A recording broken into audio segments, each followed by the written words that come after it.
Hey guys, Daniel James here, and today we're going to be taking a look at ProjectSam's new library, Symphobia 4 Pandora. Now, the way we're going to do this, we're going to go open the library, we're going to play with some of the sounds, and if we feel inspired, maybe we'll go write something, maybe we won't. But this is going to be done during live stream. As you can see, the chat room down here will be interacting with me, and I will be interacting with them through the library. So if at any point you see me talking to someone that is not in the room, just double check I'm not responding to something here. And if it isn't written down here, it's very possible that it's something someone wrote previously, like in the past, and I've scrolled up to read it. So I'll make sure to try and remember to read the question. But anyway, let's move in and take a look. So you guys got to say hi to YouTube. So here we go, Pandora. So I've already opened this up once or twice, but what we're going to do, we're just going to start from number one. From number one, combos. All right, so I just want to have a look at the art quick. Can I resize this? I feel like at some point I could resize that. There you go. All right, I thought there was more to it. We got that's well, I don't know why I'm trying to make it pretty. It's anyway. Combos, big builder. Right, so let's just start from the beginning with the big builder. What do you guys think? Should I just slam the key?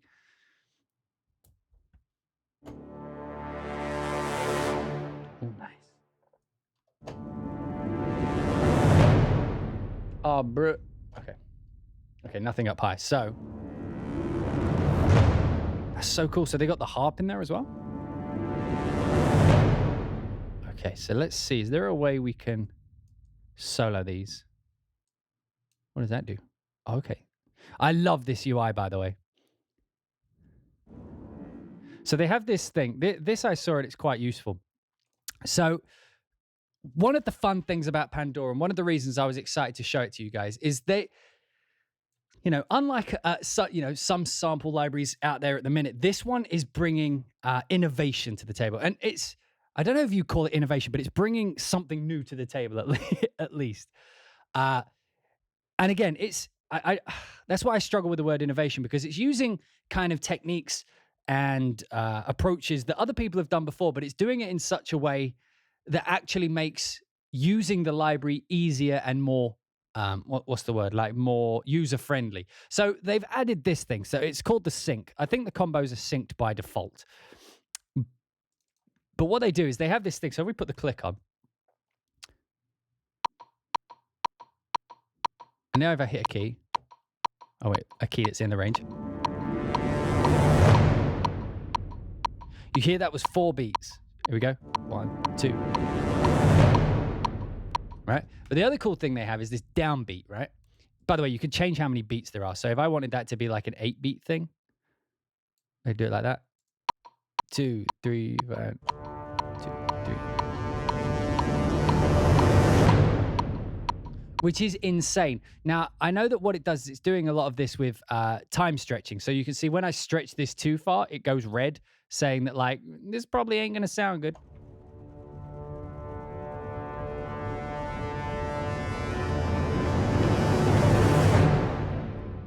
And I mean, you can kind of hear it, but considering I went from 4 bars to 14, it wasn't as bad as I thought it was going to be.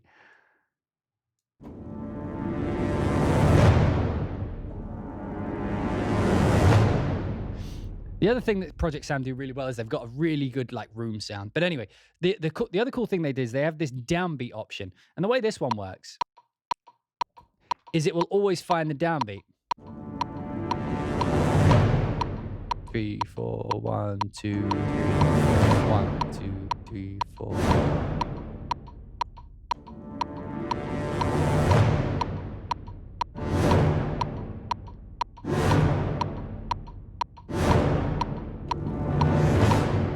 So if you're in 4/4 and you play on beat 2, it will only be 2 beats. If you're in 4/4 and you hit it on beat 3.5, you'll get half a beat.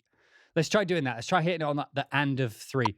2 and 3 and 4 and 1 and 2 and 3 and 4 and 1 and 2 and 3 and 4 and 1, 2, 2 and 3 and 4. You know what I mean? So if I hit it on the and of 4, you get that half a beat.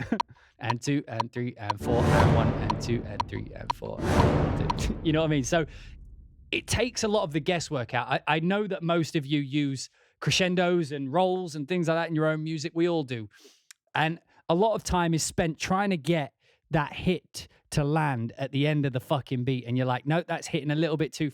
And like sometimes you don't realize like you're bringing a whoosh bang and it'll be slightly off from your drum, and so like your downbeat loses all its impact. Well, they fixed that here because, to be honest, they should have downbeat as the actual option by default, I think. But yeah, the 4 beats. So now you can just go 3, 4, and you're done. So we've got some effects. Let's take a look at the effects while we're on this one, and then we can just go through the patches. So effects, we got reverb. Wait, is there a way to solo these? So I know that they've. What do these do? Interesting. So if you click the little the open buttons, you get to see the full UI version of whatever control you're on. And again, I love this UI. I'm just going to come away from the combos for a second because I do want to talk about the UI, which for some reason for me is very laggy and loads really slow. So I think I may have to look into that. That one loaded quick, which is good. So this is what the UI looks like for a standard instrument. The one we were looking at before was called a combo, which is when you combine like 3 of these racks into one. So you hit a key and then the sound plays back. Now, the thing I love about this UI, firstly, no wasted space. You guys know how much of a pet peeve that is of mine. But I do like that everything is just, you know what I mean? The things that are hidden are very obvious. So here's all the effects that I'm going to use.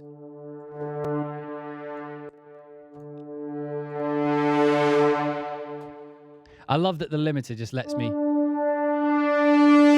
crank the volume if I feel so inclined.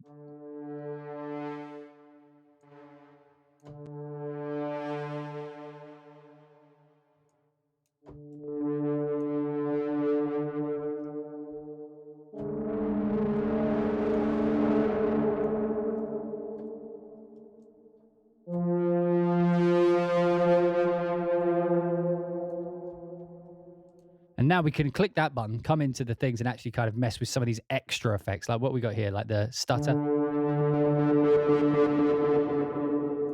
Let's put it on 16.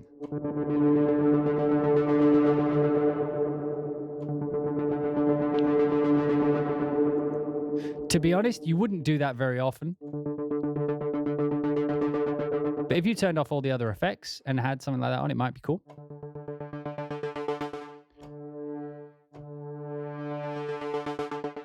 You know, so if you're doing some like cyberpunk thing, you get away with it doing that way.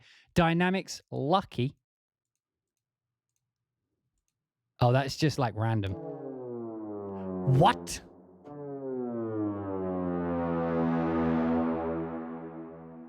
Wait, how did you make that happen? Oh, the pitch envelope. That's so cool. Okay, so you can actually add bends into them. Right, so if we do the range as like a semitone. Holy fuck, that's that. I know you guys don't like, you're probably like, what? That is a really cool feature. Because sometimes you just want it to just have like a little bend in it, you know what I mean? But you don't want one of their big, like...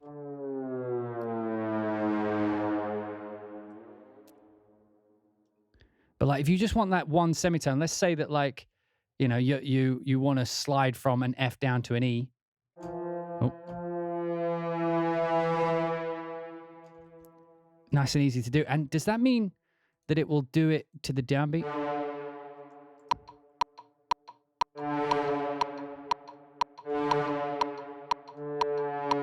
So the pitch is actually determined by this as well. So if I put this to 8 beats, it'll take 8 beats to detune.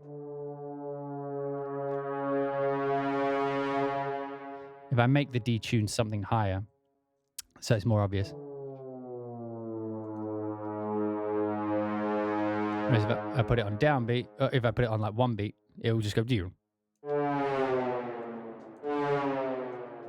Or is it?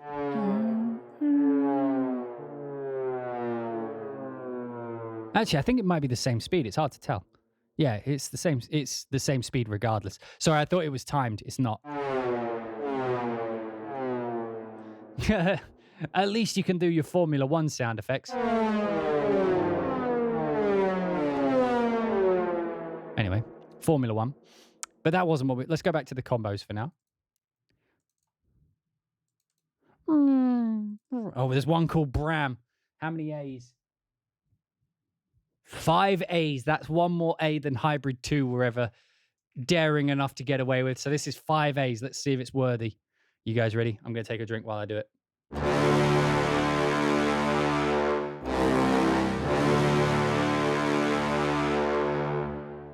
What do you think?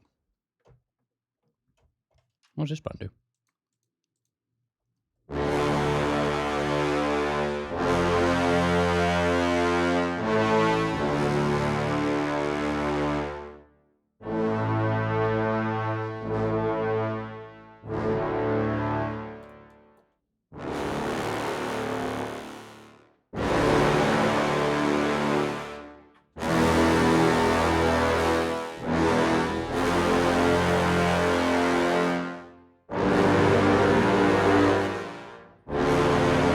Man, that's huge.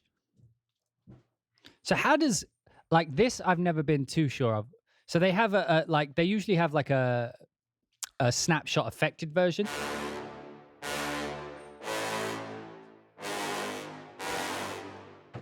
Mad Monsters.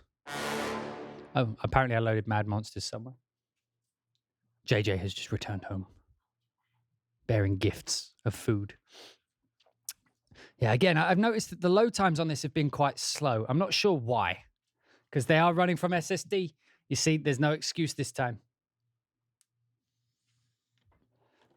We spend a lot of time waiting, which is very disappointing. Have we beach balled to death? The funny thing is that like my computer has this thing where if you move the mouse, it gets bigger. But then if you stop, it goes back to the beach ball. All right, it looks like we... Oh, look, that wasn't a crash. That was just load times, okay? So there's something... I don't know why that took so long to load, but some of the patches every now and again just take fucking forever. I don't understand why. Does sound good, though.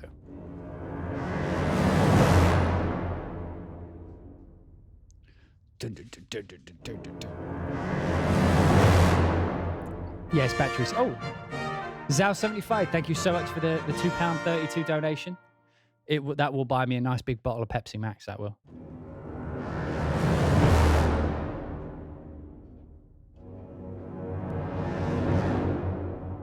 The cool thing is, if I hit these soft, you know what I mean? Everything kind of matches.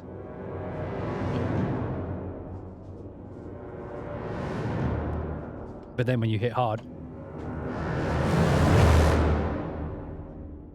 beautiful. Right, let's try skipping. Now, I don't know if you guys can see it, but I'm getting a lot of lag on my UI. And it takes a long time to load up. So I don't know. Have any of you used this before? For some reason, my contact is a bit shitty at the minute. And it's the latest version. Could be a contact issue.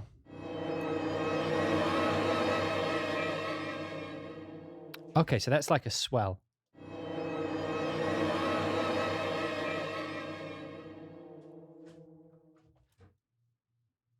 Well, that's the bizarre thing, because like the lag, I think, only happens. Yeah, so watch this. Watch. You see, there's no lag on my. So it's not Cubase. You see this bar on the side here. Just check the no graphics. You know, no graphic glitches. But then the second we come on to Contact 6. Oh, it's actually working fine now. Oh, there we go. The second I load up the actual UI. So if I don't have the UI open, there we go. You see, look, there's no lag. No lag in controller using. So it's not the samples. It's got nothing to do with the samples because the samples play back just fine. See this? No lag. But the second you have the UI open, everything grinds to a halt. So I'm not sure what it is about the UI projection of Contact 6 or if it's a Pandora problem, but lags and slow load times all of a sudden. But sounds good, though. Again, always, I mentioned this in the last video. If something is asking you to wait a long time for it to load, it better be good. You know, like there's nothing worse than waiting a long time for something slightly disappointing. Is it contact 6?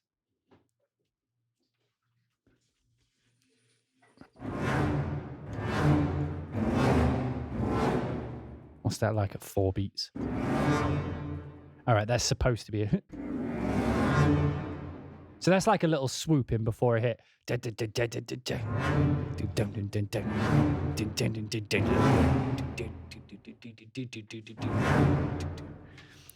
it's not even like, that's what I mean. For some reason, there's something about the UI graphics in Contact 6 that seem to be doing. If I remember correctly, it was doing the same with, was it Nucleus? Was it Exhale? I forget. It was like, it's not just Pandora. For some reason, Contact 6 doesn't like these kind of things. So hold out the jury on whether it's the library or Contact 6, because I can't tell. I know it's done it on other libraries. Have I updated? I think I had to in order to use this. That sounds so good.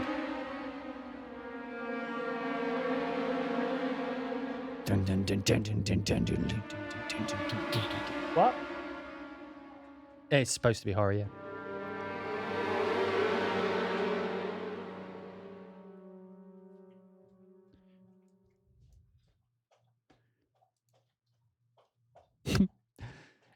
Yeah, buggy UIs are really annoying. Just anything that makes work harder in general. And again, I don't know whether to put this down to the library or put it down to Contact, but it's making it a pain to use. So how are you guys doing? Let me have a read. Maybe off topic, but will you continue a beginner tutorial series? Yeah, I have no problem doing that. I just, didn't know what to talk about next. What are we on? Intrafire. Oh, so like this is what you put at the beginning of your track to start it off. Dum da ba bum ba ba bum bum bum shun dun dum. So what's this? Hit point after. Okay. So hit point after 4 beats and 1 bar. Oh, okay. So you could put the actual hit before or after the...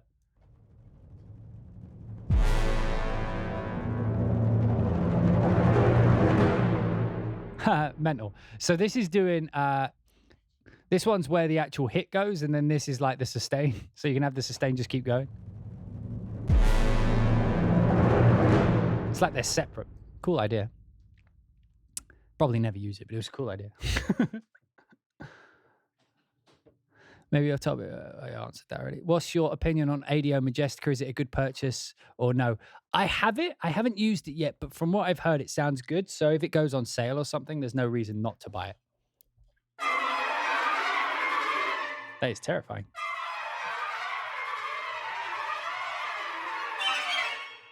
Harsh.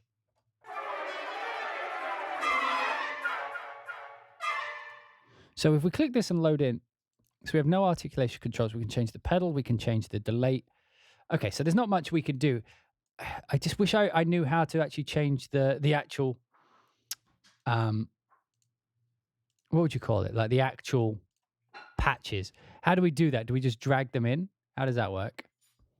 Let's try it. It's probably not what it is, but do we just drag something on it? No, because that would replace it. So how do we do it? How do we build a combo? How do we build a combo? Is that a thing we can do? It's not immediately apparent. So we're going to have to give that a miss for now.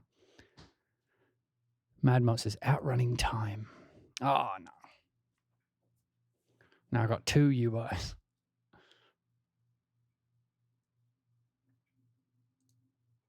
No. Right, so...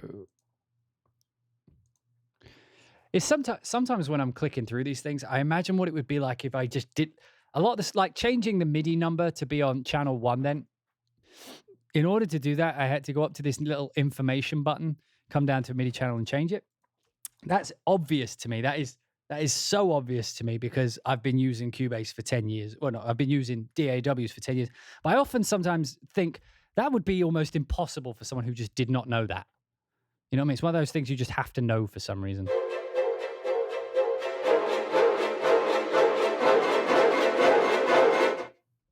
That has a certain movie aesthetic to it. These are my favorites. So what they've done here. So this is a good example of their pulse section of the library, which we will come into later. But what it does that is cool. So you've got your repeats. So this is very Metropolis arc, you know, right. But over in the yellow, I don't know if you can see down the bottom here. So the blue is the loops, right? With mod wheel control. So if you look. But also you can add in the yellow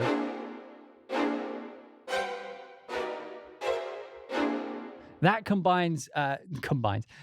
The yellow keys will play just an individual hit. So these don't have accents, the loops. Right? And now if I hit the accents, I can create my own rhythm.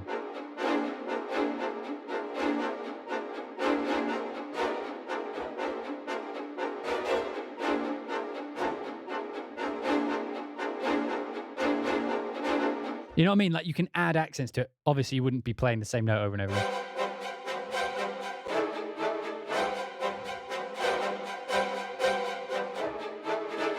Obviously, don't play it as sloppily as I just did, but you can do it. And it sounds cool.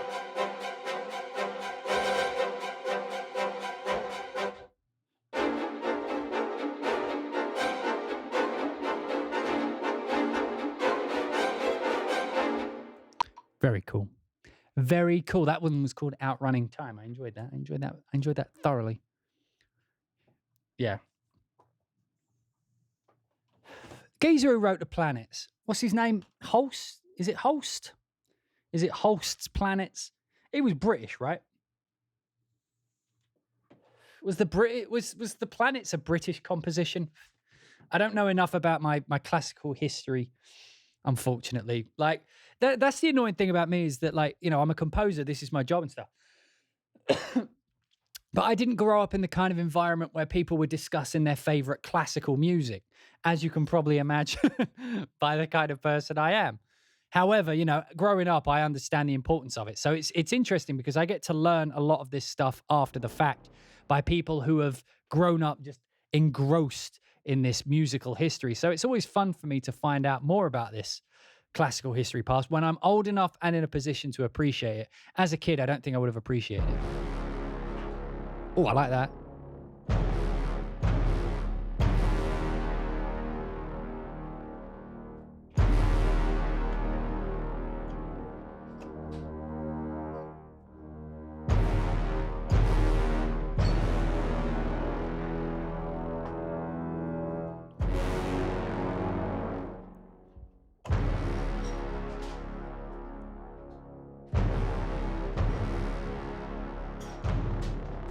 Man, that one sounds fucking hench. I love it.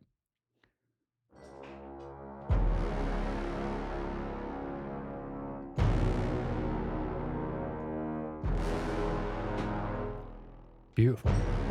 I do like these combos. I just wish I knew how to change the sounds. I feel like there's a way to do it. And I just haven't been paying attention. Oh, look, they've got mic positions too. So, look, check that out. And then we bring in the close mic.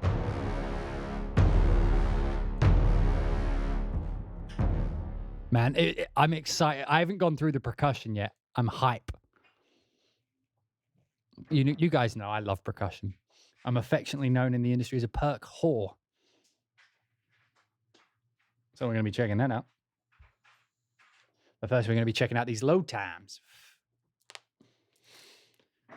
Power burst. Sounds like your donation music. It does a bit, doesn't it? Sounds a bit like the same note. It was that orange color. Have you updated to Contact 6.2? Yes, I have, Dave. Sample Jesus says that other library that was slow was Straylight. I don't know what we're talking about there. I've clearly asked a question and forgotten what it was. Polygraph Music says Azerix series is already this kind of lag in their GUI a year ago, so it's not Contact 6, I think. All right, so it's something to do with the GUI size, perhaps. Whatever it is, it makes everything laggy. So I'll be on to Project-Sam about that, hopefully. When you arrange the libraries in your Contact left side, do they stay that way from... Thank you, Iluarte for £7.35. Thanks for helping me. I know it's hard in on this library. You are so annoying. Thank you, I guess. When you arrange the libraries in your Contact... Thank you so much for the donation, by the way. I do appreciate it. If I don't finish reading this, I never will, so I apologize. When you arrange the libraries in your Contact left side, do they stay that way from project to project once you place them? Mine don't. Check.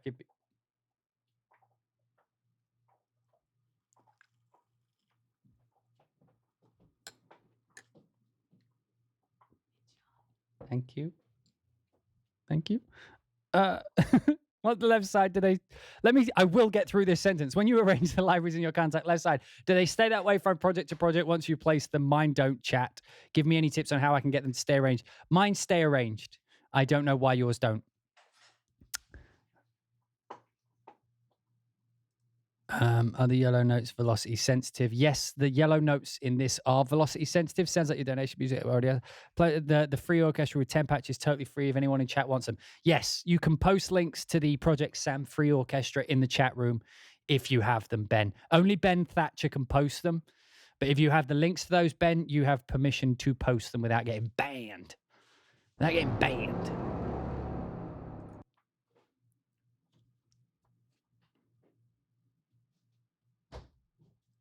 All right, let's wait for these load times.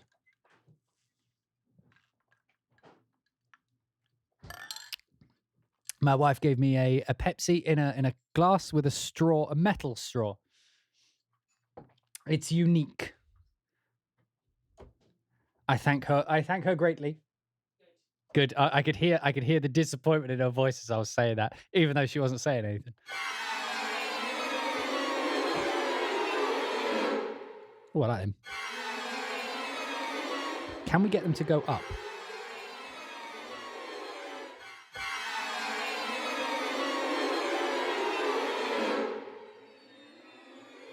I like these. How about if you hit them?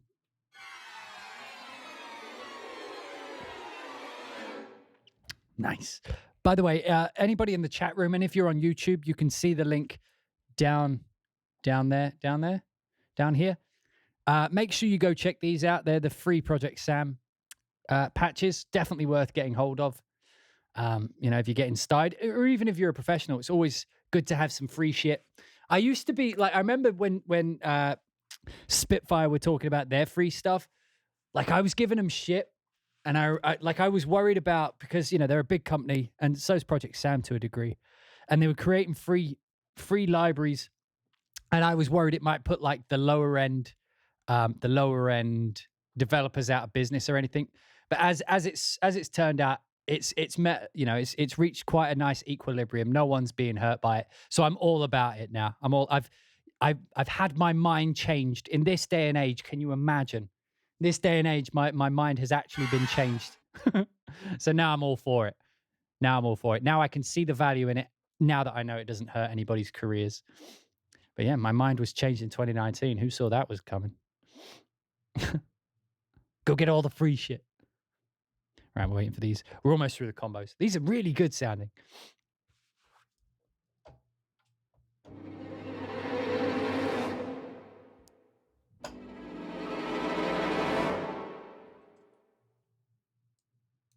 Now, the interesting thing is that I understand the value of the combo part of these, but what will probably end up happening down the line when I use these is I will probably render some of these as audio and just use them as audio, because I fear that it will take too long. You see how long each of these is taking to load up? I fear that the load time, whether that be because of Project-Sam's programming on this, either there's so much programming it's taking forever to load, or Contact 6 is just fucked for me for whatever reason. But it's going to be like, I said the exact same thing about BBC SO. Like, if something's taking this long to load, I'm not going to load it when I'm composing, because I work very quickly. Like, if I try and load something else, watch this load wildly slow now. Like, if I'm loading Cinematic Studio Strings, for example, it's in, and I'm like, from that point on, even though it won't be the best quality or whatever, I can start writing immediately. Whereas like anything that takes longer than like 10 seconds to load, and I know that's being a little bit like demanding, but if it's not loading in 10 seconds, chances are I just won't reach for it. So, but the sounds in these are so cool. What I'll probably end up doing is creating a bunch of like the sounds and the combos and stuff, rendering that as audio, and then just having them in my sidebar as audio files that I drag in. And then if I want to do something specific, then load the patch, you know? Okay, so someone was asking whether or not the yellow patches were velocity sensitive. Now I can show that on this one. So if I hit it gently, you see when it key mode. There we go. I like rating in D. There it is. So this is soft. It feels like it's still playing somewhat of like an M or an MF. Even at the low velocity, just turned down maybe with a little bit of filtering. But loud. It even has percussion under it because of the... I think it's that one would be in... I don't know why I'm pointing at the screen. You guys can't see.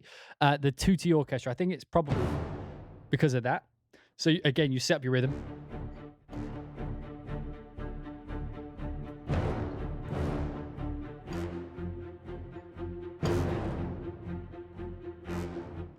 But we could put this like on fast one.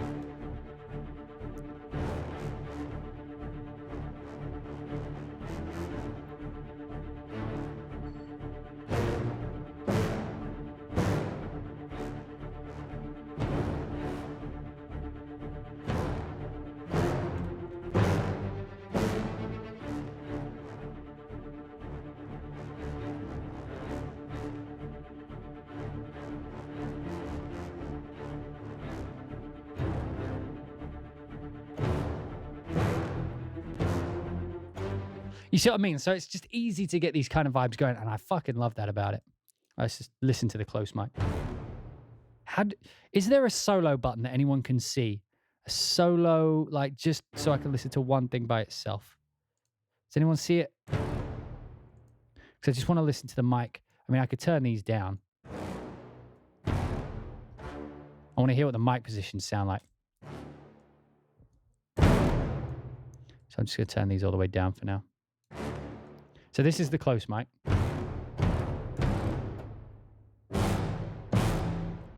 Stage mic.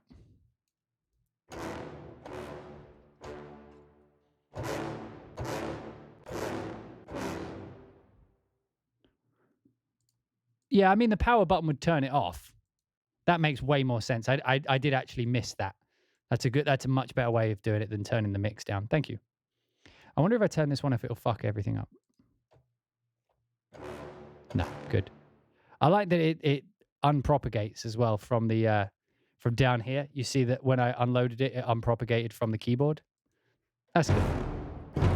So this is close and staged together. Let's try the far mic. Well, it definitely sounds far.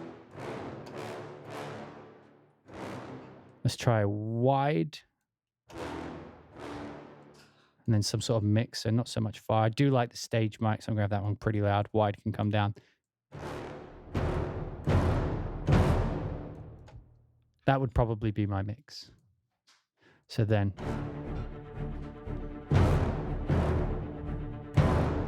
although now it's too loud. So is there a gain? Do we have a gain? Do we have a gain? No. So I feel like we need some gain staging on these. I mean, you could gain stage with the mix here, obviously. Like you could turn the volume, but what happens when you're using mic positions like this? Like I need some gain staging. That would be cool. You know what I mean? So if afterwards they just had a general gain knob or something. You see, because that's too loud. Okay, so now we're moving into the effects here. So you see on like the tonal pulse, we just have standard effects. If you look on low strings and tutti, we actually have different things. So we'll open these up. So let's see what we've got. So this is just your standard effects. So that one doesn't apply. So it seems as though those custom effects, if you look, they don't actually exist in the effects panel, right? Right. Yeah, I'm not making that up. Yeah, so this synth layer only exists on the front. So let's see what it does. So this is the tonal pulses. Ha! Okay, no one told me about this. What the fuck?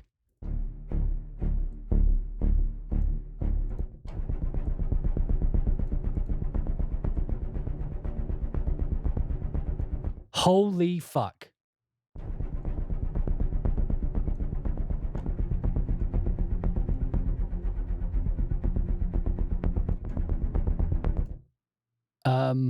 So that's awesome.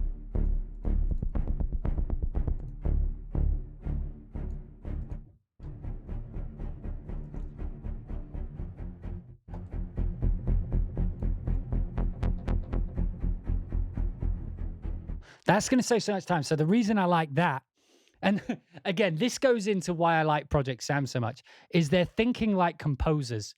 You know what I mean? Like they're not thinking like sample library developers. They're thinking like composers. They know that when we're doing like hybrid stuff, we often layer our low end with synths to add the synth bass that you don't get from organic instruments. They've added that as a fucking...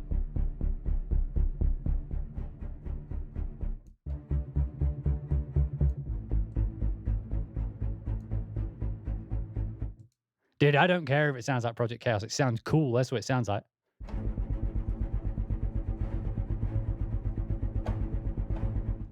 Sounds so good. Okay, that's awesome. I wonder what else has that. Or where that's... so the one we have here is actually... We actually have control over the percussion layers.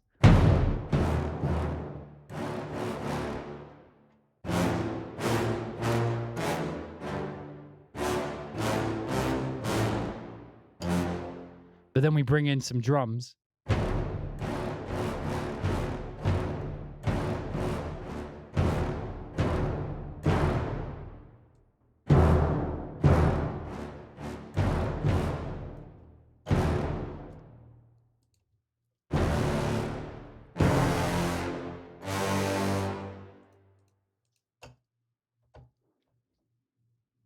The fuck is that symbol? Can you guys see the symbol that's underneath that? The fuck is it? Is that like dirt on my screen or something? No. What is it? What does that say? I know there's nothing there, but like, what's the icon?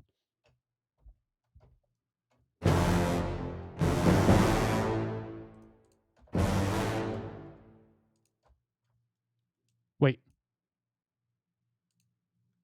Oh, okay. Oh no. Okay, I didn't realize you could do this.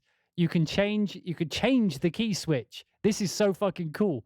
I found this by accident, but as you can see, I accidentally put them in the middle. So I click this, I change it to that, I click this, change it to that, click this, change it to that. That is fucking amazing. Okay, ProjectSam, I'm gonna make a request. I'm gonna make a little request, ProjectSam. Please give this technology to everybody. Like do your your bit for the community, please. Just give this to everybody. That is by far the best key switch system I've ever seen in practice. Watch this. Watch. You just click what you want to change, and then you just fucking click it to where you want it to be. Easy. Why is it not all like this?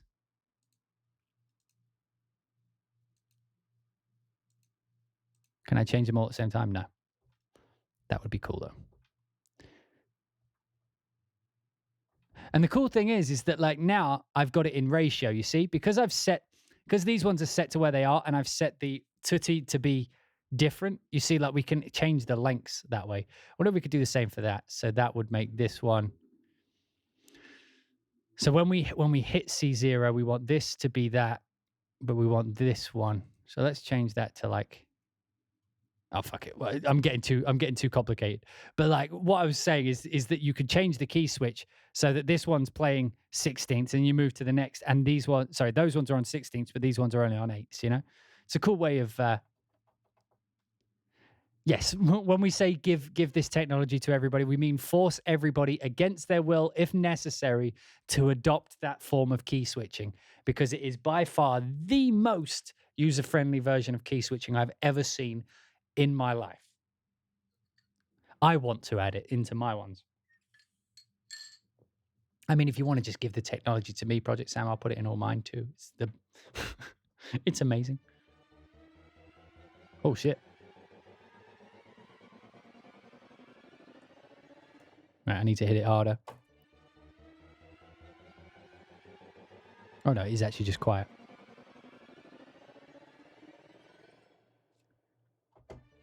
That pitch is so low. That patch is so low. Volume.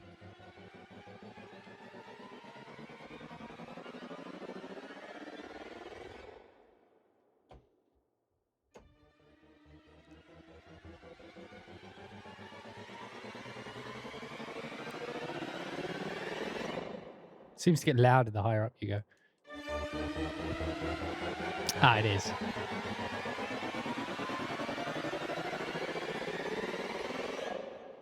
That's cool.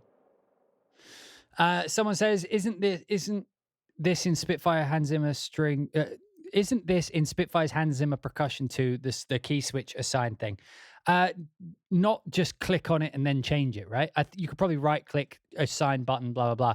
This you just click and then click the key you want. It's a very I know that's what 2 less clicks, but 2 less clicks over an hour can add up. Combos, what was that? Trailer risers. You see? Can you see the lag on that? By the way, the lag at the speed at which that. Look at my mouse. Look how seamlessly my mouse. Well, actually, my mouse is kind of laggy now, but yeah, it's a shame because I have to. It feels like my computer's like something out of the early 90s or something. You know what I mean? When you were trying to load the internet and you were trying to download your adult material and it was like 1 line of pixels at a time. And then you realized it was the wrong one. And you were downloading a picture of some flower garden in Dorset. Easy mistake to make. Depends what your niche is, I suppose. Yeah. But for some reason, the load times and the lag on this seem unusual. I feel like is it just me that is having this? Because I had it with the other Contact 6 library I tried, which was Nucleus. Do you remember Nucleus? We were getting lags as well.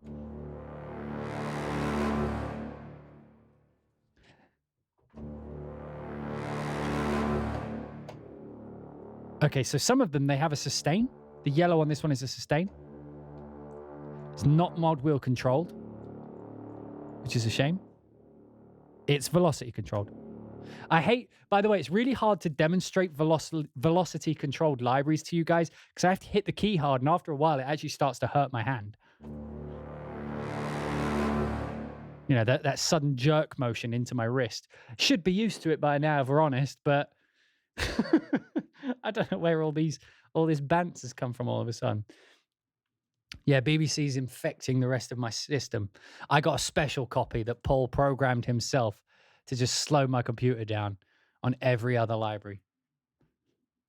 All right, let's move into, now we're on effects. Right, let's listen to some brass effects. Was it, oh, that's what the orange thing, it was Stray Light that was lagging for me, wasn't it?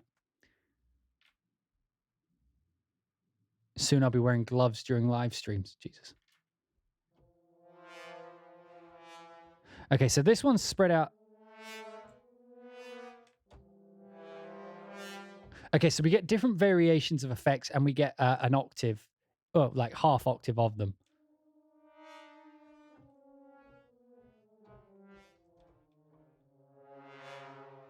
And they're like 15 seconds long. Do we have mics on these? We do.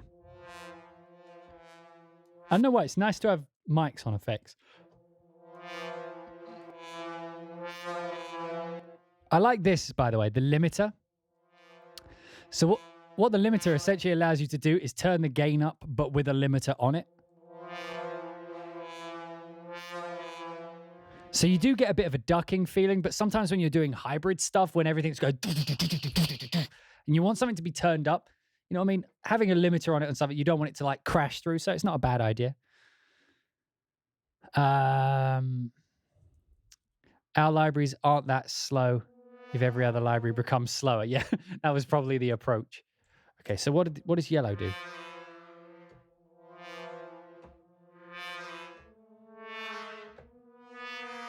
They sound slightly muted. I don't know.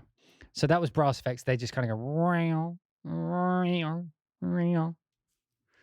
now. We're on to the suspense bands. Muted.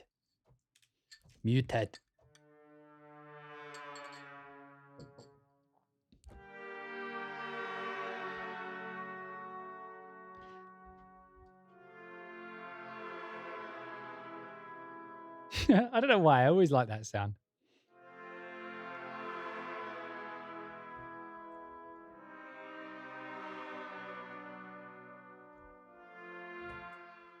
So that's like a lot of these are, how would you describe them? They're like transitionary effects. They're things you put. So you'd have a scene, right? Imagine the scene, you know, it's dark. Someone's walking through broken glass and rubble, you know, and there's something around. And you've just got this kind of drone going. Adding things like this,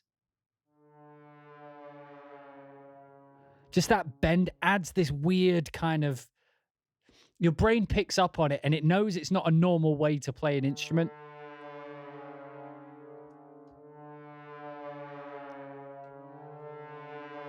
Okay, and another thing I like, and again, I've mentioned this on many times on libraries that don't have it.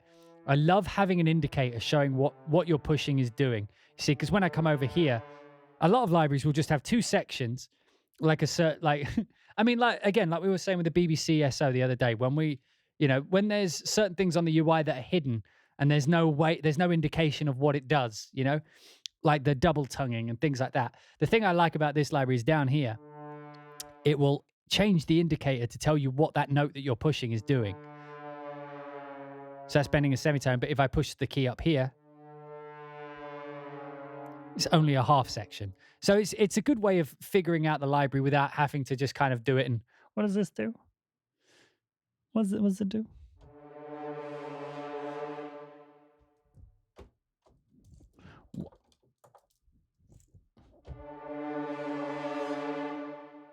So this one's got the downbeat on it. So let's try it.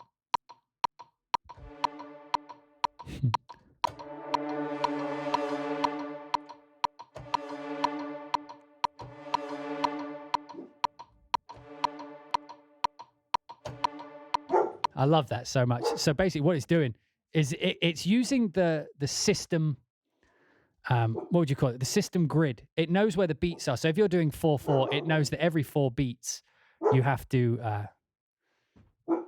my dog is going crazy again. Every 4 beats, it knows there's a downbeat. Like the sequencer is relaying to the library where the downbeat is.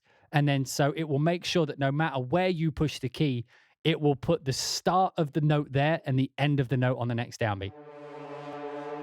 So when I play so if I'll do it on the 1, I'll do it on the 3, and then I'll do it on the end of 4. So 2, 3, 4. So 1, 2, 1. Now if I do it on 3, so 1, 2, 3. If I do it on the end of 4, 1 and 2 and 3 and 4. You just get the end bit. Although that bit doesn't sound very good. Maybe if I do it on 4, 1, 2, 3. You know, you get a little bit more. So some of them work better. That one didn't work quite so well, but I did like it. There was something in here I wanted to check out, actually. The IR size.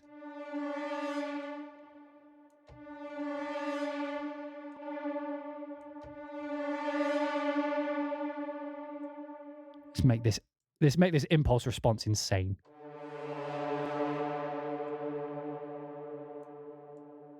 I actually like it. It's quite transparent.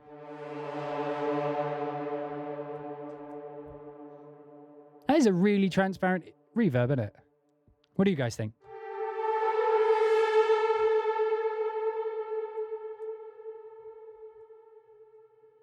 You know what I mean? Like, it's not particularly muddying the sound or anything.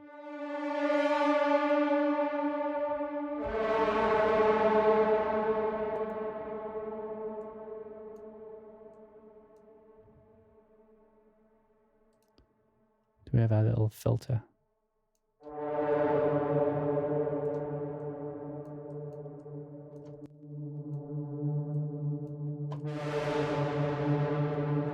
You could totally use this shit to create like background atmosphere, like you guys said, like Blade Runner.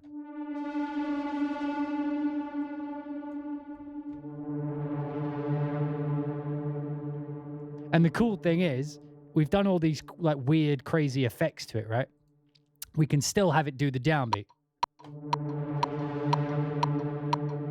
Although now with the tail, it's hard to tell where that is. What happens if we turn the reverb off? Just sounds like a weird. I like the screamer effect they put in it, actually. And I wonder, is the delay the replica? Are they using replica delay? Yeah. So I don't know if you guys know, in Contact 6, it may have actually been one of the Contact 5s, but they added replica. So they added this plugin. This plugin, which is a Native Instruments plugin. Replica. So this has been added to Contact. It's actually now an internal delay effect. So you can change like the modern analog tape. You see, so it's got the same. It may have been in one of the version 5s. It's got all the same effects and everything, and it's by far one of the best delays out there. How did I get this weird tan view? This by clicking the little wrench. Is that what we're talking about? This thing? Yeah, so if you ever want to do that, by the way, so if you're in Contact, this is why I always recommend getting the Contact full version, because if you have a library that's unlocked like this, it allows you to go in and edit instruments, which is something I always talk down against libraries who have their own player if they don't include this option. So let's say, for example, we were doing this, or like here, right? And I wanted to... I wasn't happy with it. Normally, like if they've got EQs and stuff, you do it in your own. But like if I was on a patch that I'd made myself, for example, or someone had made a violin, it was just a bit muddy, you could come in here and just add an EQ.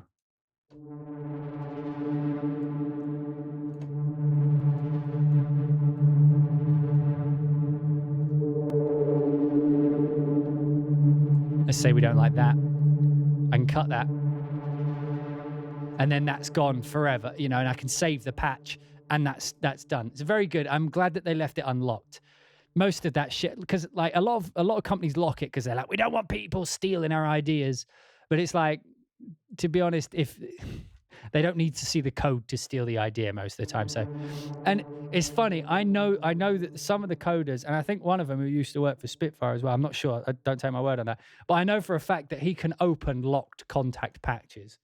Like, even if you've locked it and put a password on it, he has a tool that just opens it up anyway. So there's no point in locking it. Just let us people get in and fix things if they're broken. Because some assholes getting in anyway. But yeah, so that's a cool way of doing it. And I'm glad that they let us go in.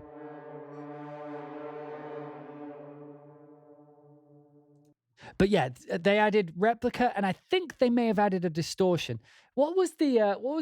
Was it driver? Did they add driver? Is driver an effects plugin that Contact added? Distortion, stomps. Well, they've added a lot more things, that's for sure. Contact really has got good, hasn't it? Holy shit, that's nasty.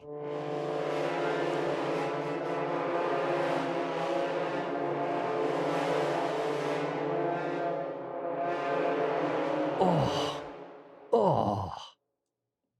Yes, please.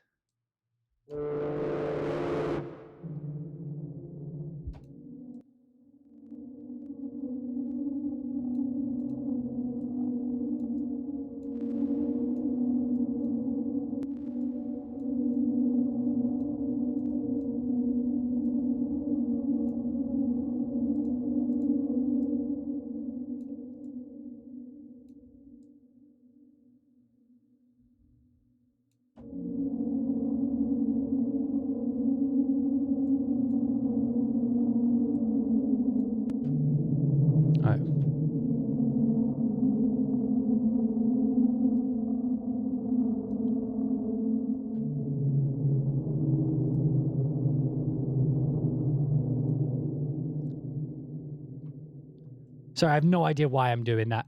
I just had this urge to make like a really cool, like sound designy sound.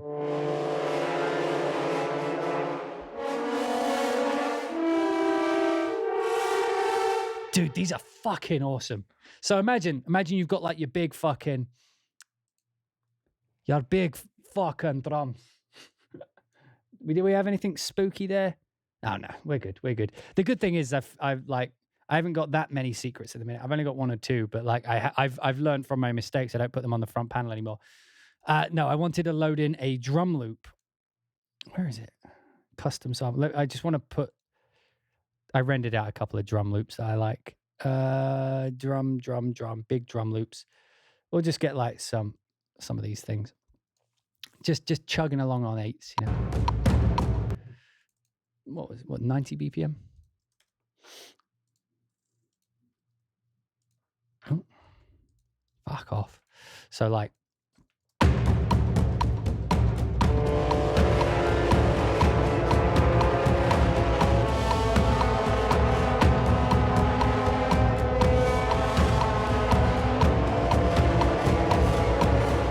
You know what I mean? It doesn't take a lot for him to work. What happens if we bring in the tribal 16ths as well? Dun, dun, dun. So that's what these kinds of sounds are good for. You know what I mean? Like when you just need that, you can imagine the scene. Like I set them up because I always see them in my head, like how they would work out. But trying to explain them, I always sound like a fucking mental.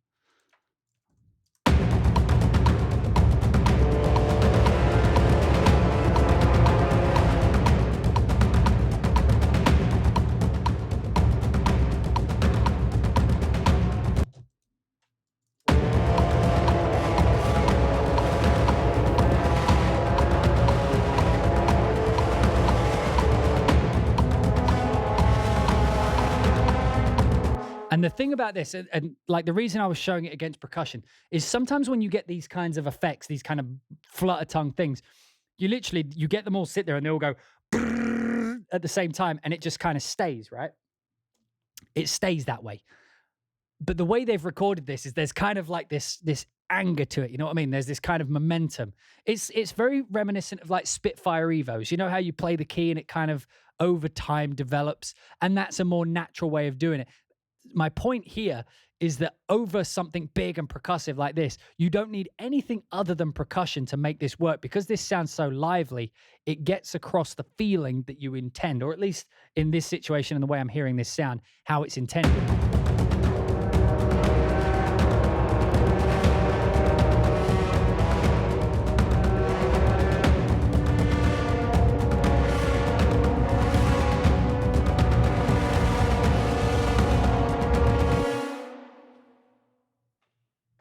You get me? You get me? I think it's actually really cool.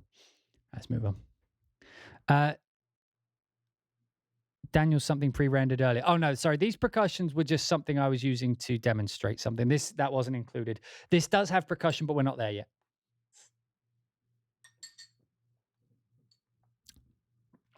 Right, low brass. You're right. I probably should delete those, though. That was so quick. You see what I mean? So like, for example, love this sound. However, it's very short. It's very short, and luckily it isn't making my UI lag. You see, look, the graphics are working fine now. So there's something about the bigger patches that causes this library to lag. It seems, unless it's like indexing it or some shit and just using it makes it. But like the smaller patches load fine, work fine, no issue. When you load the patches that seem to have a little bit more going on, it does it like it lags, but it's not. It's a weird lag. It's like it's its own self-generated lag because my CPU's not full, so it's not a CPU lag. Like my CPU meter's up here, you can see it. Although it has peaked at some point. Here we go. Let's see. Look, my CPU just idles around, I don't know, like whatever that is, 10%. There we go. So that lag isn't coming from the system. it's not coming from the RAM. It can't, because it's only using what? It's using 300 megs of RAM. So it's not my computer. And it's weird. It's like, it can't be the library or Contact inherent. Like somewhere along the line, something's not meshing, because some of the patches load just fine. So we come, look at how slow that is moving and everything. But we change that to, what are we on? The trumpets? Oh no, we're on low ensemble wide. But if we drag this in, something which I think is a smaller thing. It could be the GPU, because I do run 3 monitors, so it could very well be the GPU. However, it doesn't seem to do it on anything else. Like that's always the thing. People are always like, I can run I can run Unreal Engine fine, you know. So I don't think it's my GPU. Like my GPU handles a lot more. Like when I did those Unreal animations, it was handling considerably more on the GPU, and it was fine. But look, no real lag anymore.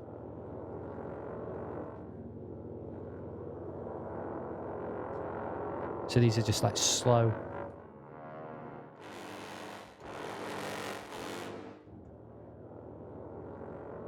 It's so funny. It happens every fucking time. You guys tell me if this happens to you as well. I've just finished wrapping up a project just in time for a library that would have been absolutely perfect for the project to come out. Does that happen to anyone else? Like you've just finished a project which was fucking difficult, and then as you get to the end of it, someone releases a sample library that is the exact thing that would have made your life so easy if you'd had it on that last project, but you use the money from that project to buy the thing. It's a very video game thing. It's like you struggle through a level, and then at the end of it, your reward is something that would have made that level incredibly easy, but then the next level doesn't use that thing and it's hard. That's what happens here.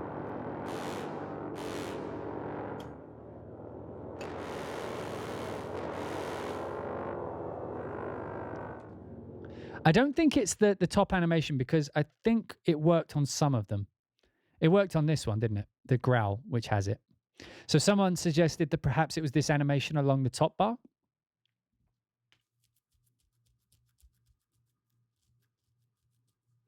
And we got those load times again, just waiting in. You see, look, it's running fine on this. Let's slow this down.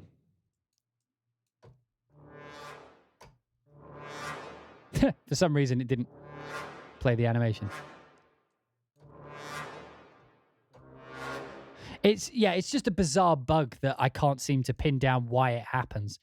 From what I can tell, it seems to happen on the heavier patches. So the combos struggle, and some of like the more complex ones seem to struggle. Not sure why. Oh, Instant Matrix. Mr. Anderson.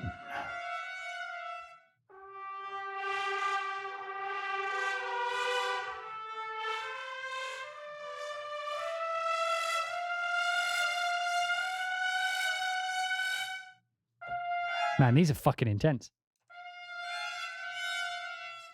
That's Mr. Anderson. Fuck, where is it? It needs to be quiet though. Mr. Anderson. You know, don't know why I'm doing that. It's just I saw that the other day, I guess. Yeah, I'm not sure what the lag is, but it doesn't happen to all the patches.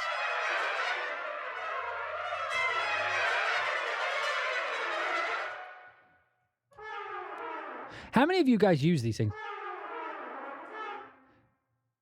Are these guys playing like Flight of the Bumblebee secretly?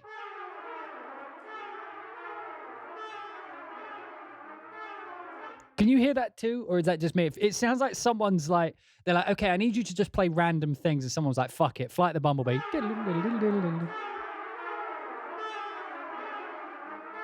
Anyway. It's like a really intense version of Flight the Bumblebee for the trumpets.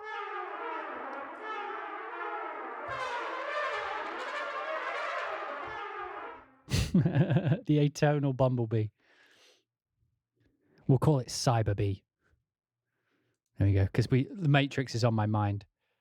Brass, what was it? Brass trumpets effects are on. Effects collection. Well, it's not just the it's not just the chromatic scale, because it didn't just go da da da da. It went da da da da da because it's the da da da da da da da da da da da. You know what I mean? Like it comes back down. That's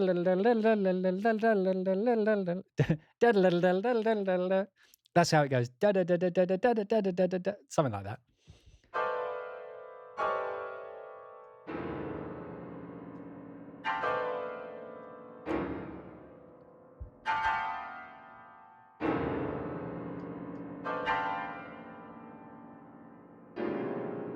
Interesting.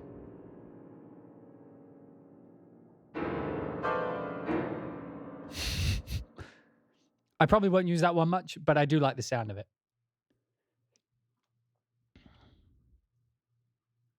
Strings. So we're on to strings.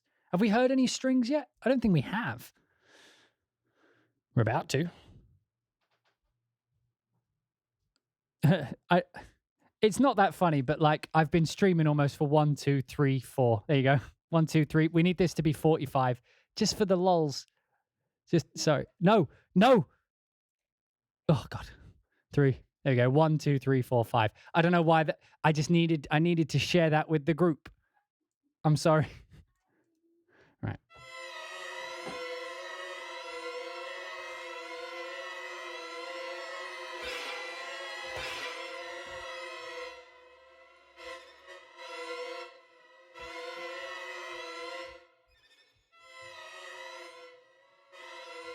Oh, I found a bug.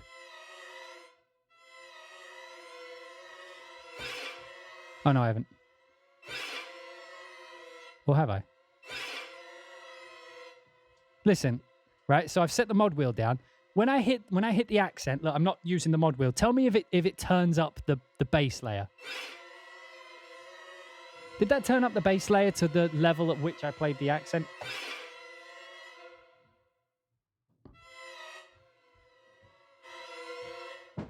Okay, ready? Tell me if this because look, this key here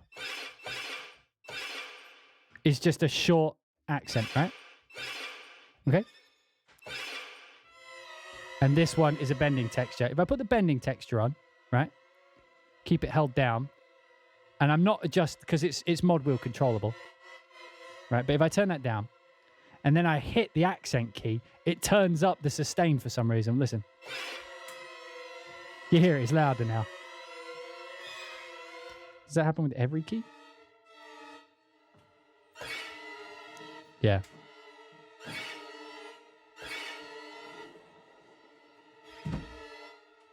How about if I push it really soft? Maybe it's leveled. Right, I'm going to push it really, really fucking soft. Tell me if it just turns up. Yeah. Random little bug, but cool sound regardless. I will be using that. Ghostly crescendo sync. It's a quirk. It's not sloppy. It's quirky. Man, VI control went to shit when I called it a Spitfire hive mind. But like when you're changing the names from sloppy to quirky, I mean, it's not sloppy. Yeah, and it's not sloppy. It's quirky. Oh, that sounds good.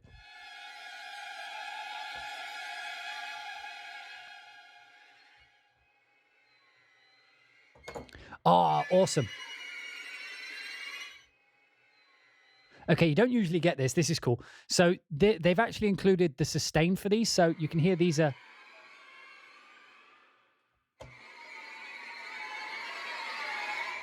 But they've also added just a sustain.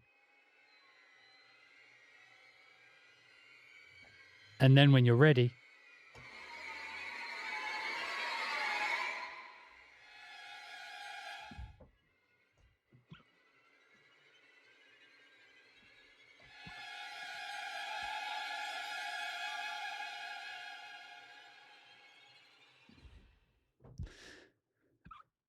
Yeah, so I'm seeing people in chat saying that these patches are loading fine with their systems. So for some reason, something about the combination between Cubase, Contact, and this library are making some sort of lag happen, and I'm not sure which one is to blame.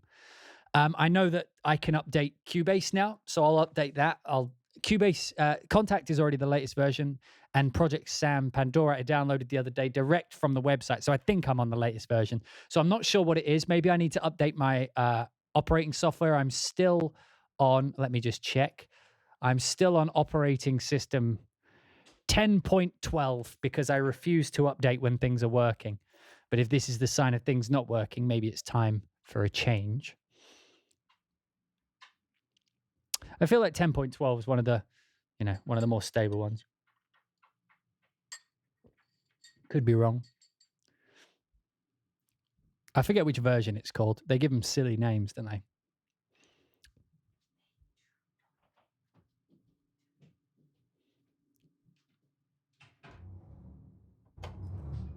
That load time was not worth that sound.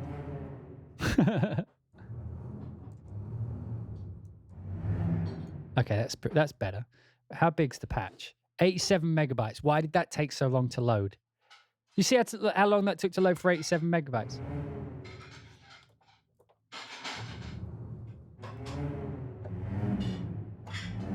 I do like that sound. Oh, we got downbeat. 1, 2, 3, 4.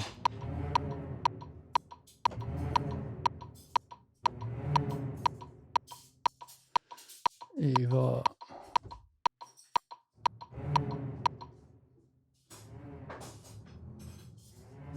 Oh, interesting.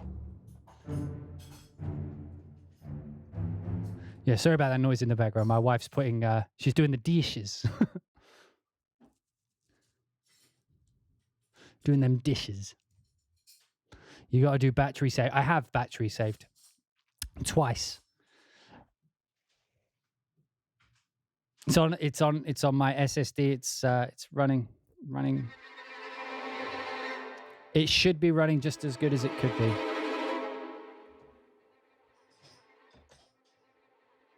Is that like super slow?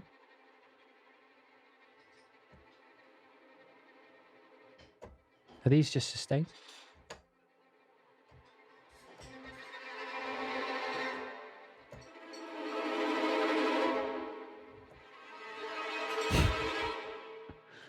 That load time is not worth the sound. My college girlfriend said something similar once. I don't know why that made me laugh. That's just like the obvious joke, but for some reason it works. It worked on me. I thought they recorded the library or someone was doing the dishes. No. Those dish sounds weren't coming from the library. Scary repetitions. You ready? How about a game stream next time whenever you're free? I feel like it'd be interesting from the perspective of a composer. I've done that every now and again. I have a separate Twitch channel, H2 Daniel, where I do stuff like that. This one I keep for music more these days, other than like the Halloween stream, which is usually a bit off.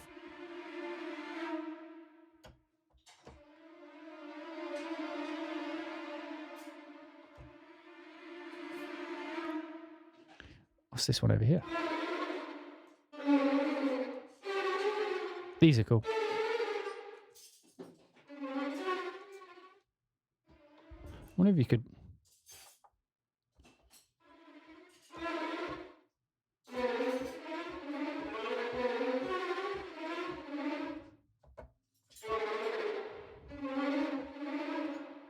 That's kind of cool. So these are like swells.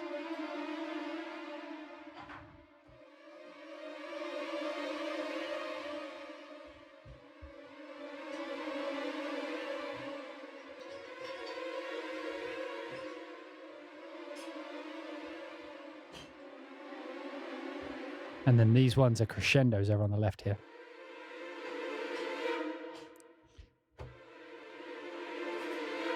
That's what your anxiety sounds like.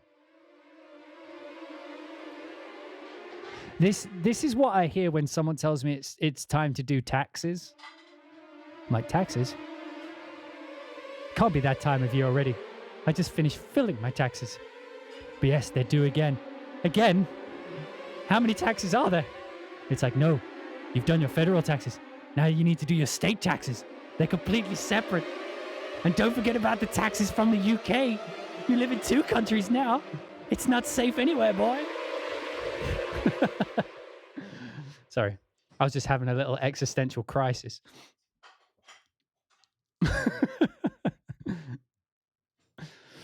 That, for some reason, that reminds me of perhaps the most terrifying thing ever in a kid's film was that fucking scene in Willy Wonka and the Chocolate Factory, or Charlie and the Chocolate Factory. I forget what they called the movie one with Gene Wilder, but you know, when they're on the boat and he's like, and we're all flowing and we gotta keep going.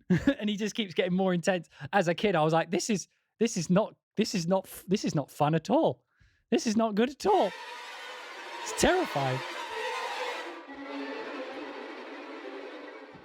Oh, cool. So these are looped horror textures with mod wheel support.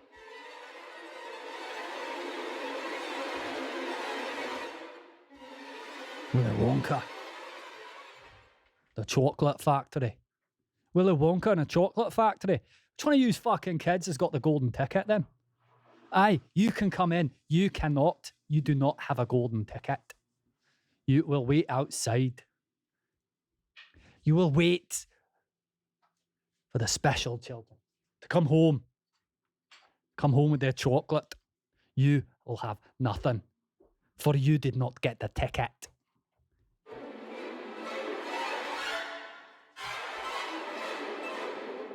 Oh, they've got up and down.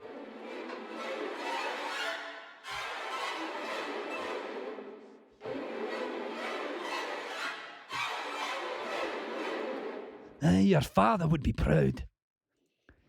He'd be proud, Charlie. Now, don't eat the sweets, or we'll get no gold. You broke the rules. You get nothing, sir. Good day. Although that just sounds I said good day. Oh, that's kind of cool. Hey, why does everybody have really hard to pronounce usernames? Hello, Raunen? Ronan? Someone asks, how am I still married? My wife laughs wildly. So the woodwind textures are like, there wasn't actually that many of them, so I'm just busting through them here a little bit. Loop textures. Oh, these are loop. Again, with the Flight of the Bumblebee. Because, like, people are saying it's just the chromatic scale, but it's like the rhythm. It's the... You know, the... You know what I mean? There's a little bit of that in it. I mean, it just seems like all their wild textures are just excerpts from the Flight of the Bumblebee.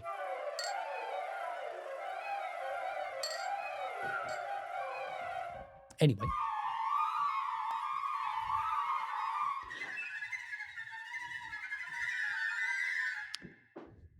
Is Flight of the Bumblebee public domain? Because technically, you could just put that melody in.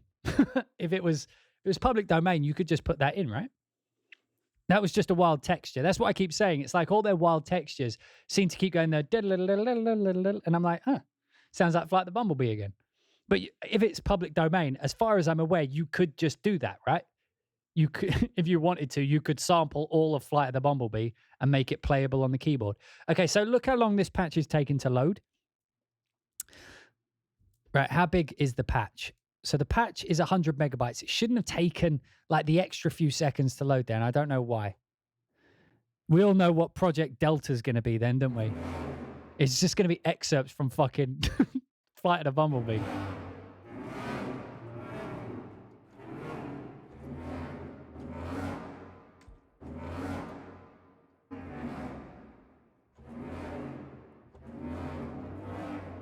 You see, diddle.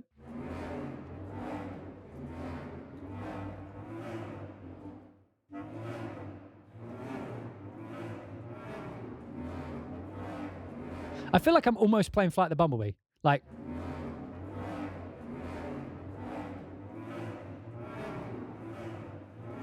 I mean, you can hear it, right?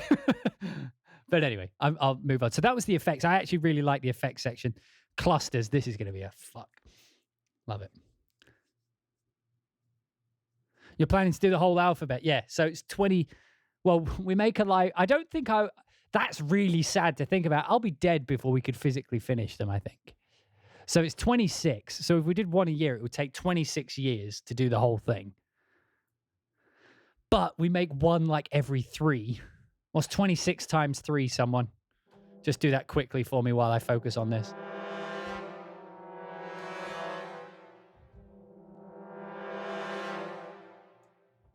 It would take me 72 years to do all of them. How old am I now? 33. I'd be 105. Hey guys, Daniel James, and today we're going to be taking a look at Project Zulu. We're going to take a look at Project Zulu. As you can see, all you have to do is blink. You blink and the music appears in front of you.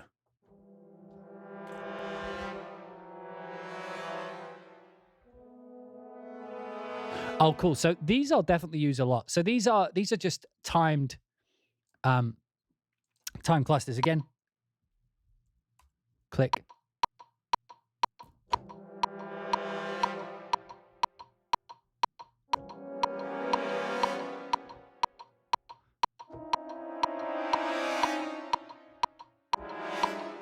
Love that. Absolutely love that. So again, this innovation here is making this library, like, this is an expensive library, but this alone is taking so much work out for me. So the way I usually do my crescendos and stuff is I work with audio files. So I'll drag them in and try and line up the crescendo. You know, it's easier to do if they don't have tails. If it doesn't have a tail, you know, it's just a hard out at where the sample ends. So you just put that on the grid and it will always work.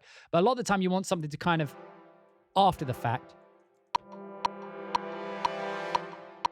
you know, you still want the tail. You want the release tail afterwards.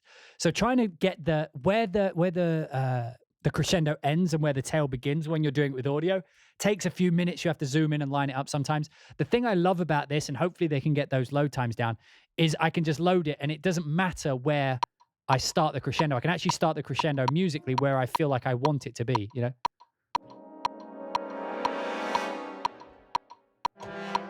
Yes, it's like Rise and Hit from NI, but with ProjectSam style recording. ProjectSam have been, like, since Symphobia 1 came out, have been almost like that standard for this kind of, it's like a hybrid sound, you know what I mean? But it's what they're good at doing. I know they're good at doing all like the swing libraries and stuff, but I feel like they were the ones that kind of defined this hybrid sampling sound.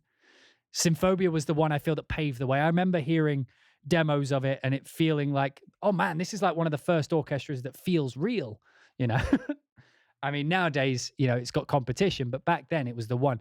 And so I've always had like a good respect for ProjectSam, the way they record. Like True Strike, I still use all the time. I remember Alex Pfeffer doing a demo for True Strike 2 way back in the day. And it was just so gritty and realistic. I was like, fuck, I need this in my life. Never got it, but like I remember feeling that way.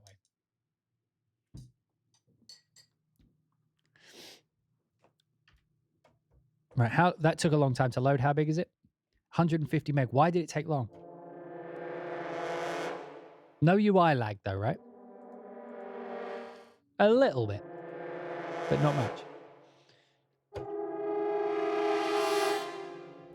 So these ones are cluster crescendos. These ones with the flutter. And then these ones here are soft. Oh, that's kind of cool, actually. Oh, they're just soft sustains.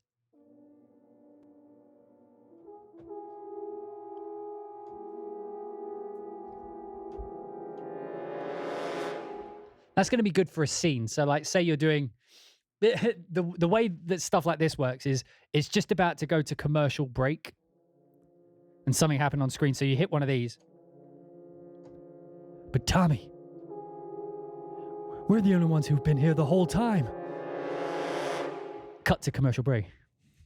Do you have bloating? Do you need diarrhea to clear out your bowels? Well, try this new formula. You know, like that. It always cuts to the adverts. Try the new Maxi Pad. Now with extra absorption. You know, like it always cuts to something after one of those. So always remember when you're doing your swell, if you're working on TV, you're going smack bang into a tampon commercial. So make sure you hit it with absolute aggression. You know what I mean? Hit that advert with everything you've got. Oh, which one would we just do? Chord crescendo, so low ensemble, wide one.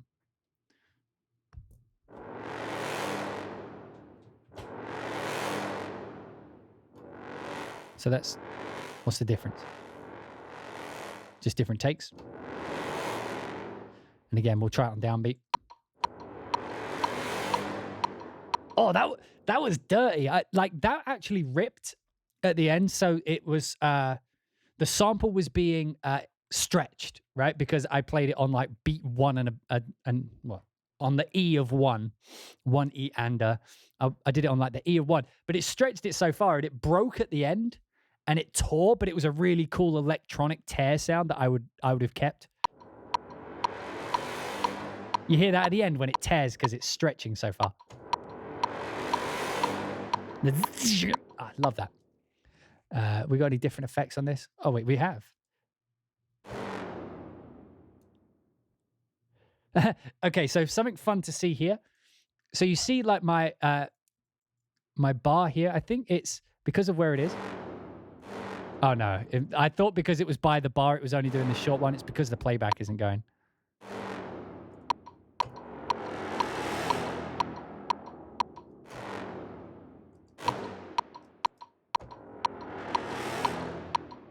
So I don't know if you guys noticed what I did there is I made it so that we could pitch it downwards. So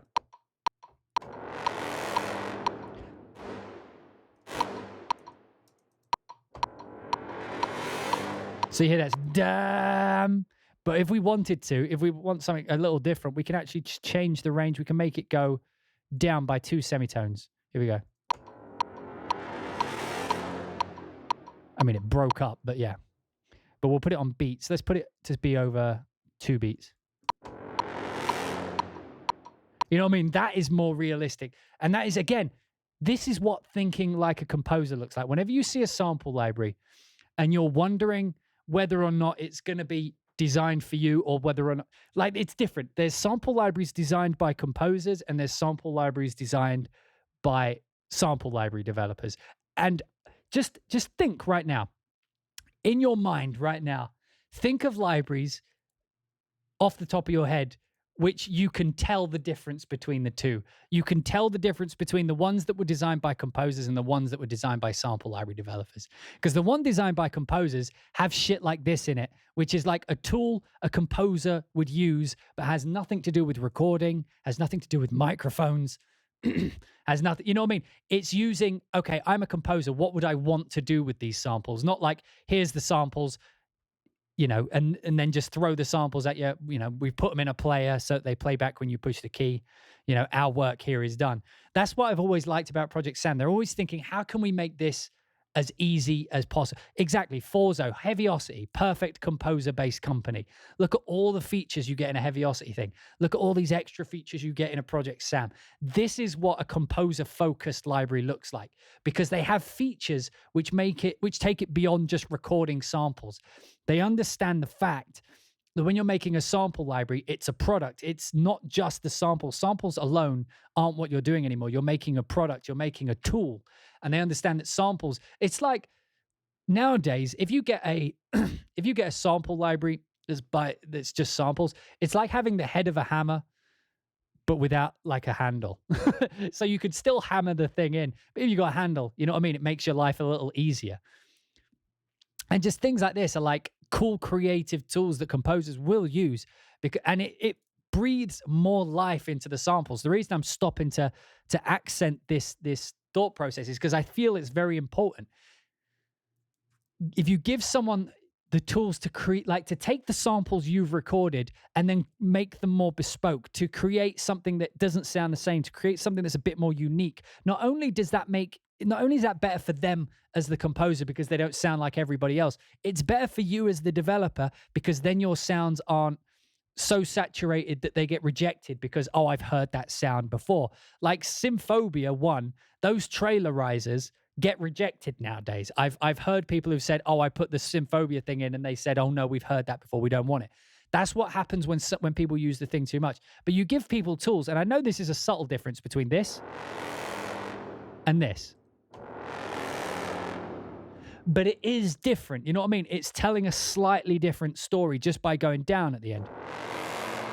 And that one it almost sounds comical now because it's going up. And that's what I mean. I know it's subtle. And again, a lot of music is dealt within the subtle realm. So you have to accept that subtlety is important in music. Or at least for this argument to make sense, you would. Subtlety is important. And it's these little effects and little controls, like being able to, like, again, just this patch alone, I now know that not only do I not have to worry about the downbeat, I can just play and then be like, that's where I need my accent. I don't have to think about it. That's an innovation. That makes my life easier. That adds value to the product. Effects like this, being able to change how it pitches over time and things. Simple thing to add, very simple, but it's the mind of a composer that puts that in. A sample library developer, you know, might not see the value in this for everybody. So why bother? Why bother putting in a pitch thing? We recorded all these cool samples. Anyway, it's definitely worth doing and it's worth pointing out. And it's something I respect because it's putting the composer at the front of their minds when creating the library, which I infinitely respect. Tremolo sync. Oh, down here. Nope. Okay.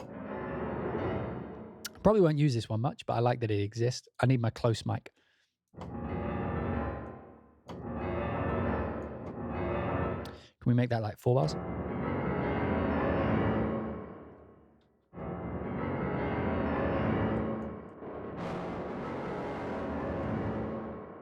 I actually like the effects they have as well.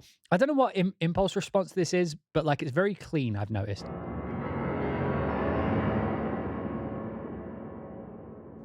You hear how long that reverb tail is. So usually when you add reverb to something, like particularly if it's not done with much care, what ends up happening is the frequencies in the actual original sample stack up against the reverb, re-pinging of the same sound. So you get these resonant frequencies. You know, you bring in a bit of mud, you bring in a bit of harshness, depends on the sound source and the reverb type. And a transparent reverb is like you push the key and it doesn't sound like it's adding on top of the sound. It sounds like the sound keeps playing, but it just has more room. And that's what I'm personally getting from that. You guys tell me if you agree, but like this is reverb off. And then this is reverb like really pumped high. I mean, it definitely stacked at the end then, but that was volume. That wasn't resonant frequencies. You know what I mean? That tail doesn't sound out of place. Doesn't sound like the wrong reverb. But anyway, convolution, reverb, bypass.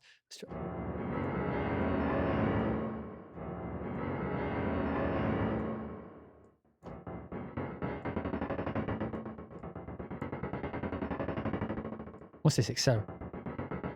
Okay. So the in the stutter, the acceleration at nothing just keeps it going. Da, da, da, da, da, da, da. But if you accelerate, it actually speeds up. So like if you're doing a breakdown, you know, if you're doing like an EDM style breakdown.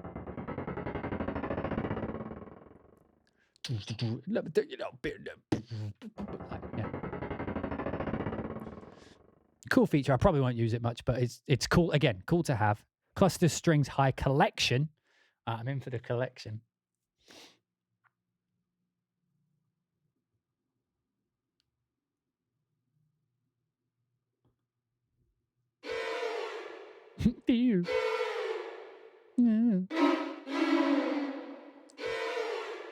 That's the sound I make when someone says something that's a little bit too aggressive, you know, and you're like, ooh, ooh.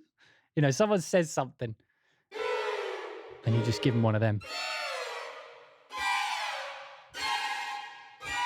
Okay, so cluster 4.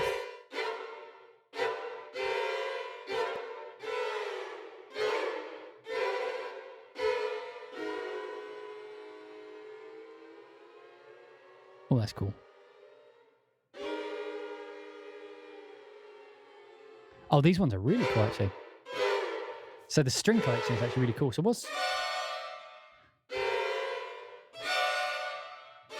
So they're just different types of cluster.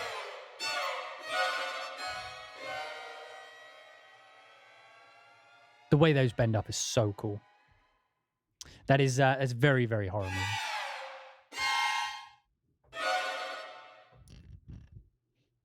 What is...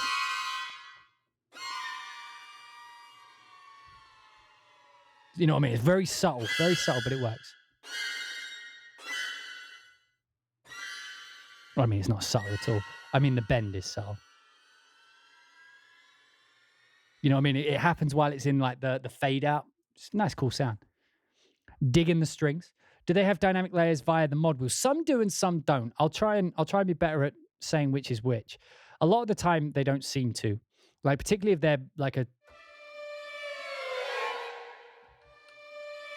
Yeah, this one doesn't, for example. So I don't think the sync ones do.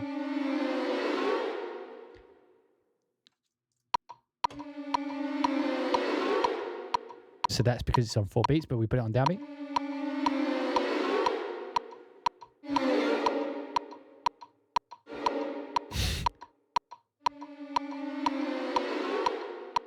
And yeah, I'm trying to hit it as late as possible. I wonder what the grid size is, because you can get the E. I wonder if you can get it on the out of 4. Too quick. Yeah, you can't. So it feels like it's every maybe 8th note, 1 and 2 and 3. They're your opportunities to hit the downbeat. You can't hit them on 16ths. So it'll register where you clicked it as either the and of a beat or on the beat, the downbeat of a beat. So when I say the and, by the way, I know some of you, maybe a bit newer to music. It's like when I say the and of a beat, when you do 8th notes, you count. So when you do quarter notes, fourths, you go 1, 2, 3, 4, 1, 2, 3, 4. When you do 8ths, you go 1 and 2 and 3 and 4 and 1 and 2 and 3 and 4. When you do 16ths, you go 1 E and a 2 E and a 3 E and a 4 E and a 1 E and a 2 E and a 3 E. So when I say the and of 2, it means that the beat are the 8th note after the second beat. So 2 and 1 and 2 and, right? Just in case anybody was confused as to why I kept saying the and. I have no idea what 32s are. Someone give me something you can say at the speed of 30 seconds. Because the reason it's 1 E and a is it's easy to say in 16ths. 1 E and a 2 E and a 3 E and a 4 E and a 4. You know, it's sort of a tongue twister sometimes, but it's 1 E and a 2 E and a 3 E and a 4 E and 1 E and a 2 and a 3. What about 69th notes? Man, I just finished playing the video game Death Stranding. I won't spoil anything. But there is an order 69 in the game. It's a quest, obviously, and the name of that quest is hilarious. It's unintentionally so, but order 69 in Death Stranding is unintentionally hilarious. You can go look it up if you want. Don't spoil it though. Al Dimiola guitar solo, is it? I can't. Marks out of 100 for Death Stranding. What, personal review? For me, 95 out of 100 for me. It was my kind of jam. Oh man, that's just the orchestral tooty sound. I love that.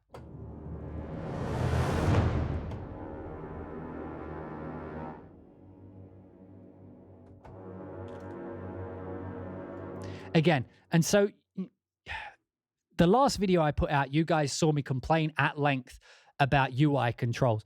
And so I do want to pay attention to this here. I love having this here, and I feel that every library could, benefit from something like this as well. Just having attack and release as 2 simple dials is very useful. Because particularly here on the sustains,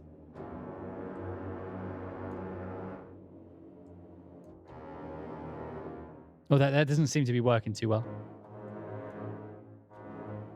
Because that release should just go forever. But it's not working. Okay. Well, maybe that doesn't work then. But anyway, having attack and release would be nice. So then I can... Actually, it does seem to be working.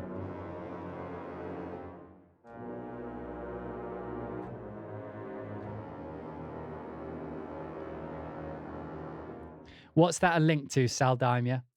Because we're not supposed to post links in here, and if it's Death Stranding spoilers, I'll have to ban you. I'll have to ban you. Nobody spoiled Death Stranding. Because that's the shit. Man, I tell you what, I was playing through Death Stranding. And like when it started, I felt this like pang of sadness that I didn't get to work on it, because I had a great time working with them on Metal Gear. But then like I felt this huge sense of weird pride. Because I'm good friends with the guy who did the music over there, and it was good to see him just like nail it. You know what I mean? Because the score for that game is incredible. It uses music really well. But the score he did was incredible, and it's like, I didn't get to work on it, which was sad, but I was like so proud of those guys in that team. And again, like I said, because I worked on Metal Gear, I got to work with Kojima Productions. Like I was considered in the credits part of Kojima Productions. So like, I was always going to be behind it, but it's nice that it was great. Right, what we got here? Clusters, Tutti Orchestra, Dim. Just calling me Dim.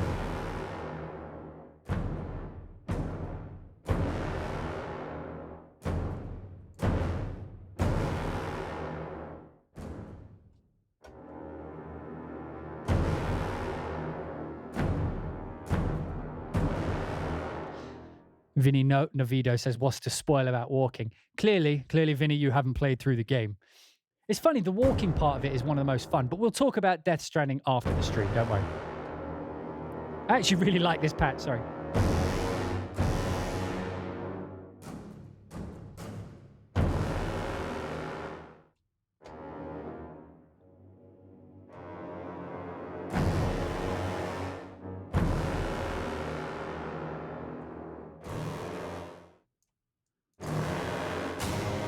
This is also incredible. Absolutely fucking incredible. So because, so you've got like these clusters, right? Just being able to add in this Collegno here. You know what I mean? So again, if you're just in the beat, it allows you the opportunity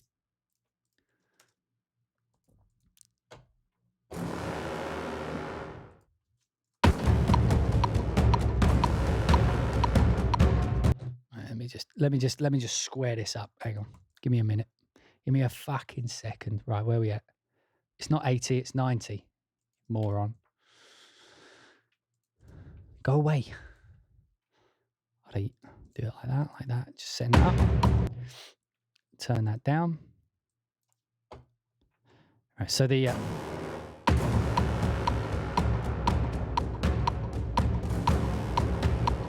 know what I mean? Like, it's just good enough sound-wise with these drums and everything.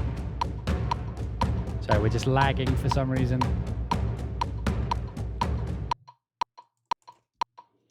God damn, the lag is awful today. What is going on? Okay.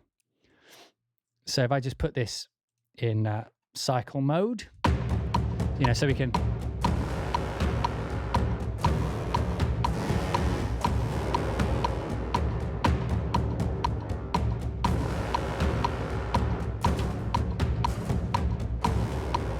But now we can bring in the Grand Cassette to make it bigger.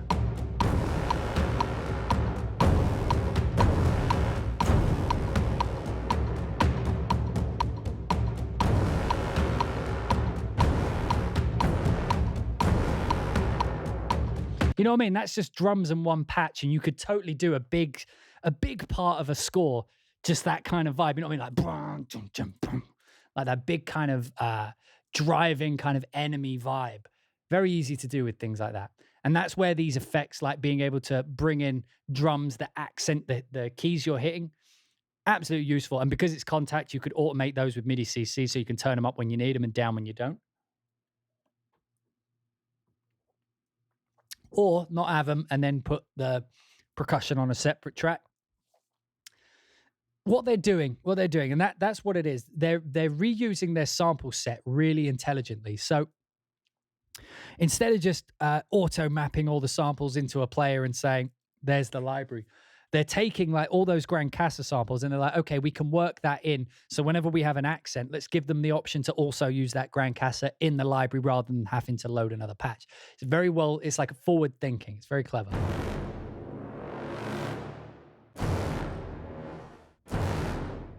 Right, let's try this one. Right, let's try it on downbeat though. That's actually going to be fucking awesome. So this is going to be cool. So because we have accent sforzando, crescendo. That means that, like, in a scene, imagine it.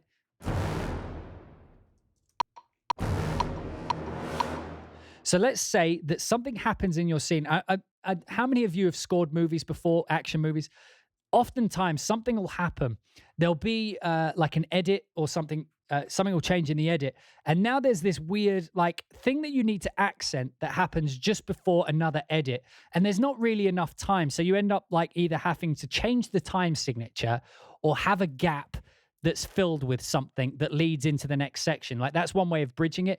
Obviously, you can add, say you're left with like 3 beats instead of 4 or something. You can add those 3 beats in elsewhere earlier. You know, you can have a couple of 5/4s in there or something. Or, but sometimes because of the way edits come in, you end up with the edit and you'd have to, it's so much more work and hassle, and you end up breaking stuff if you go back and try and make it so that this works. Having something like this where, okay, the edit's changed and now we just have a few beats now, we can just now hit it. And however big that gap is, the crescendo will fill the perfect gap. Because it's listening for the downbeat, you now no longer have to worry about filling that gap, you know, because it's a weird time. Or if someone does it and it's not a musical time, like you've got a few 16ths left, you don't have to worry, you've got that downbeat feature. You just, so, and then, you know, the car explodes and then you're on to the next bit. Dun, dun, dun, dun, you know, something like that. Something along those.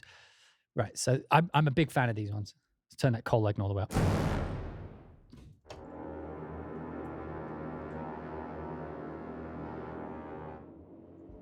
Let's get that release up.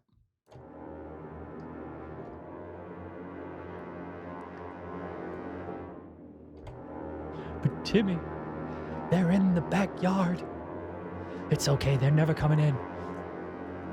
They're by the window. You see that really short one? It was like, they're by the window. You know, like that one was literally like it didn't have time to do the sustain, which I like. Love it. Really big fan of that one. I like the tutti orchestral one so far. They're by the window. Dead. That's how they work in it. That's how the movies work. Out of interest, how many of you in the chat room are film composers? What's like your, what do you put in front of composer? I put film and video games. I've done both, so I feel like I'm allowed to. But what do you put in front of composer on your business card? Other than shitty. I'm joking. That's so harsh. Sorry, I had to go with the bants. And you all went with where I knew you would go. You self-deprecating bastards. Take some pride. I've been in America too long, so the British way is to be very reserved with accomplishments and ability, and then American is about beating you over the head with how good you are. I'm trying to find a balance in between.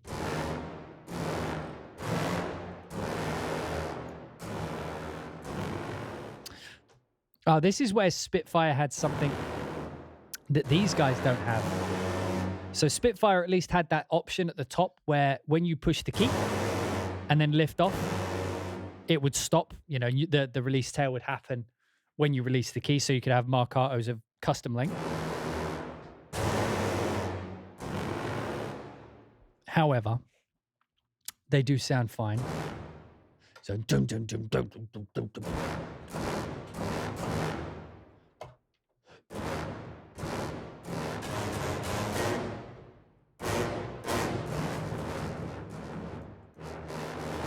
I don't know about you guys, but I can't hear the Gran Casa.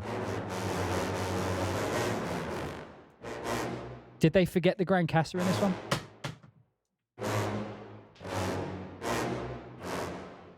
But if we turn up the cold leg now, that's definitely there.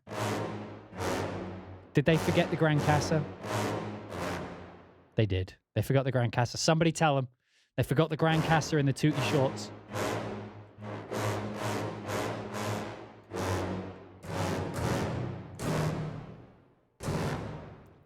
Definitely be using that. So these are good, like when you've just got those big, like da da da da da da da da.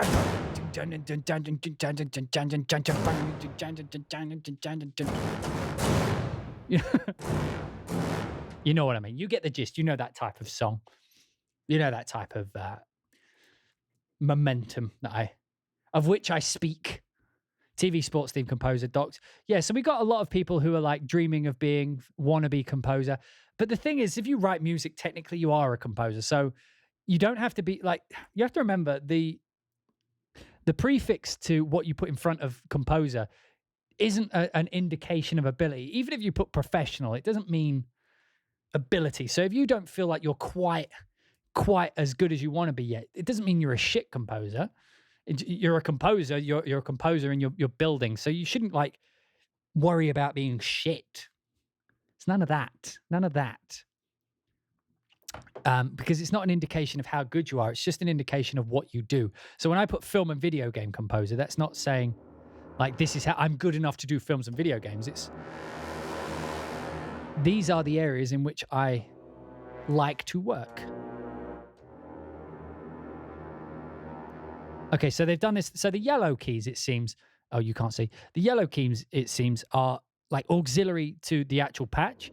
But what they do is a lot of them are either accents or sustains. So yellow kind of means this isn't the intention of the patch, but it exists within this patch to make it feel better. So this one is just a sustain. So if you are building up to something and you're not quite ready to have the build start yet, but you need something to indicate it is, like, so you need the build to start, but you need the build to be low for a while and then go. You can, and then when you're ready, and because they're recorded and they're the same key, same instruments in the same room, you end up, it's like, but I never knew that my mother was the monster all along, and then it builds up out of it. Beautiful.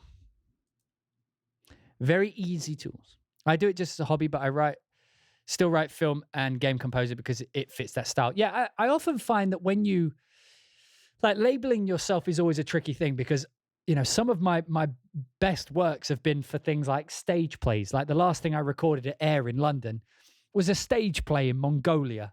You know what I mean? It's not,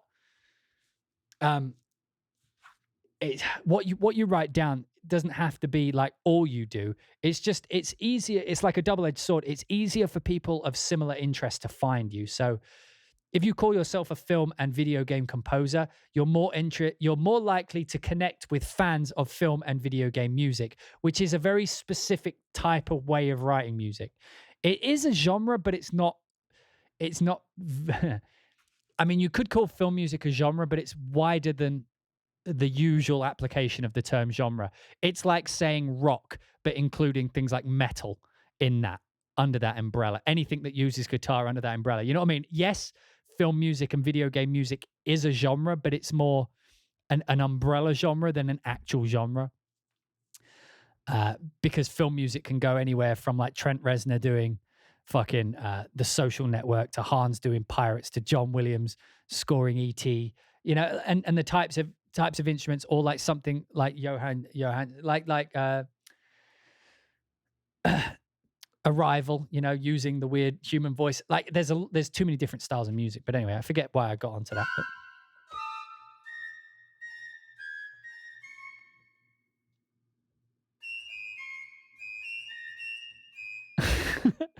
whenever I hear these shorts, it always sounds like when you're a kid, when you're at primary school, and like they want to teach all the kids to play the recorder, or like some instrument, and they're like, okay, kids, now we're gonna learn to play Metal Gear today. It doesn't go that high. Okay, kids, so I'm gonna need all of you to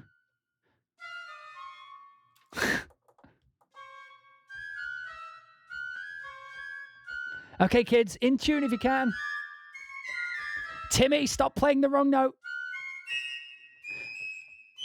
No. Read the sheet, Tim. Okay, that was good. That was good, everybody. Everybody, your children, this is what your tax dollars are paying for. This is the education your children are getting. Fucking Timmy, letting the team down again. Anyway.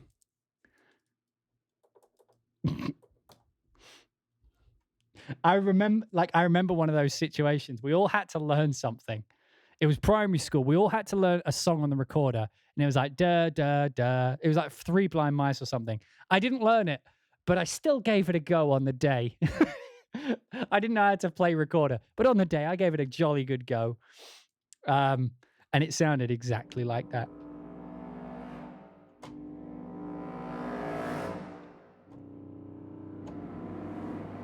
Oh, these are cool.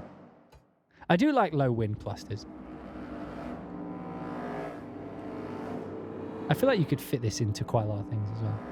The cool thing is this is also one of the downbeat ones.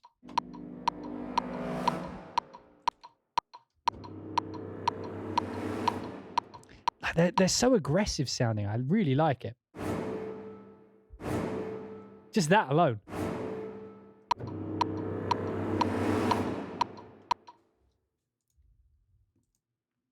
It's really interesting. So this library is incredibly expensive. However, I feel like for this type of library, that's warranted because these sounds are so good, they're going to be in everything. So it's good that like the price is going to pace that out a little bit. The death of this library will happen slower. Sucks for hobbyist people though. But I don't think this one's aimed at entry level. Because this is more like transitions and auxiliary instruments, it is very much a library for people who compose already. I think that explains why it's how the price it is. Like this isn't a beginner library for sure. You just wouldn't have enough to write. I mean, you probably could pull a full piece of music together, but I mean, it's not designed to be a end-all be-all thing. It is a very specialist library of sounds that will grow apparent very quickly.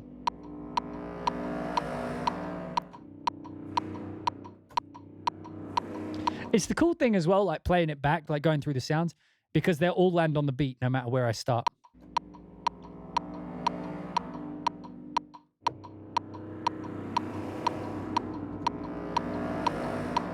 So what happens if I start them staggered? Oh, they all end at the same downbeat. That's really cool. And then this.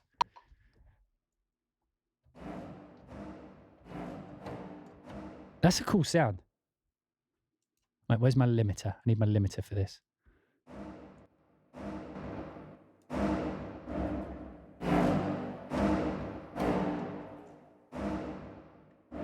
I don't know why, but I really like that sound.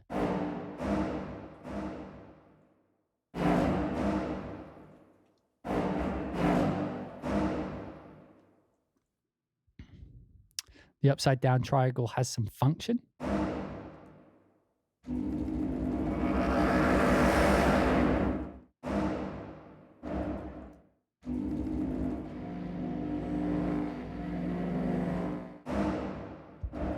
What the fuck did that just do? Okay, sound design module sample locked. Oh, okay, so this is just playing back.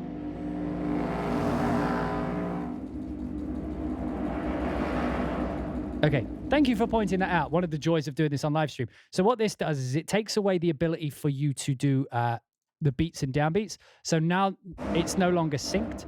So you see that this thing,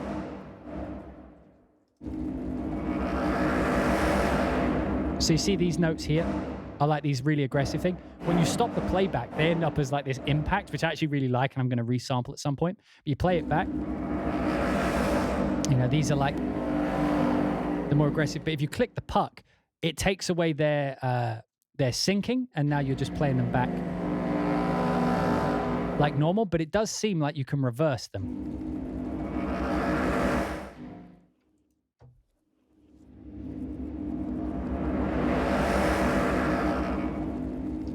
Which is a really cool sound. And you can sync it in reverse.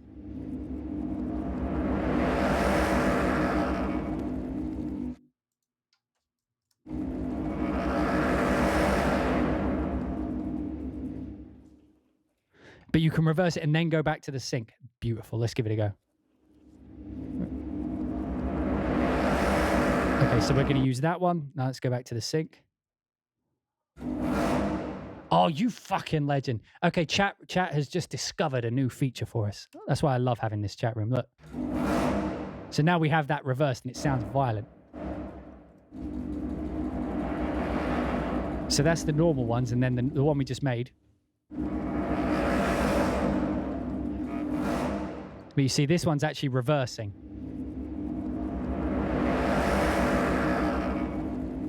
So it's kind of cool. You get like the blown texture as the release tail. Oh, wait, we need to go back to the actual.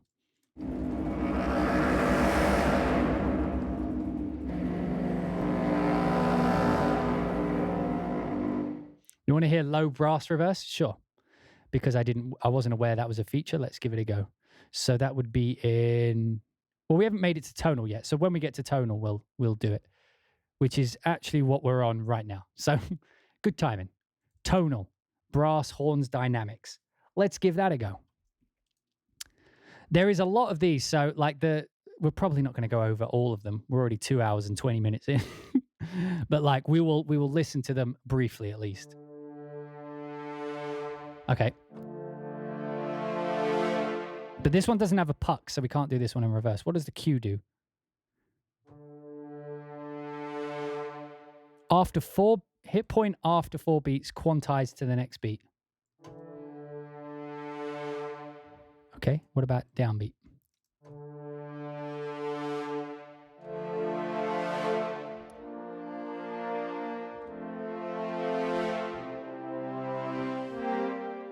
Oh, okay.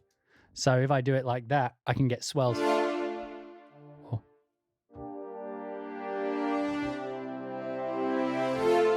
But if I do it too early, it fucks up.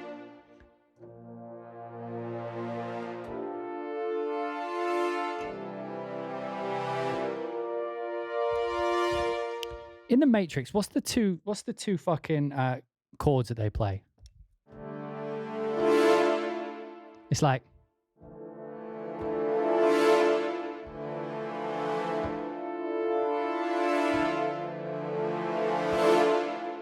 what the two? Does anybody know?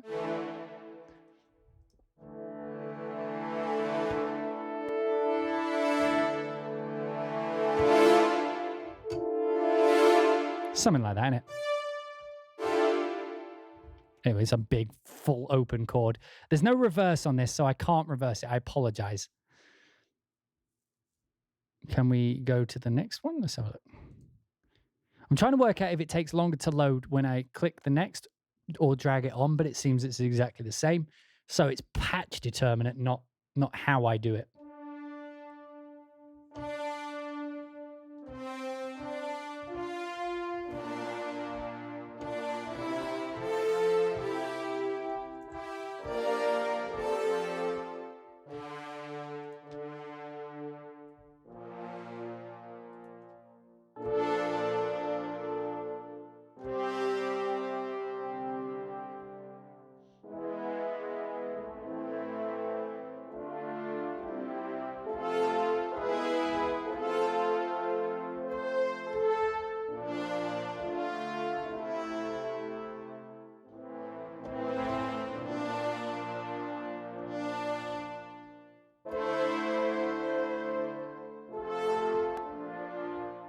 Sorry, I was trying to determine whether or not I like the tone as a general kind of. I like the short ones. The long ones seem to kind of, but the short ones are very.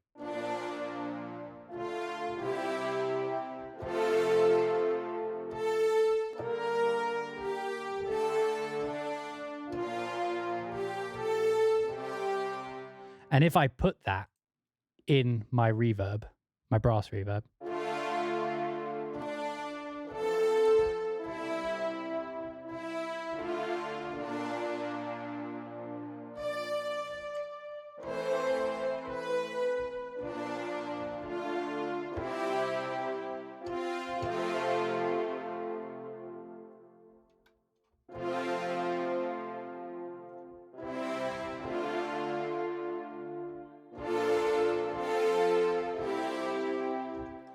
It sounds better with the short ones, but I do like it.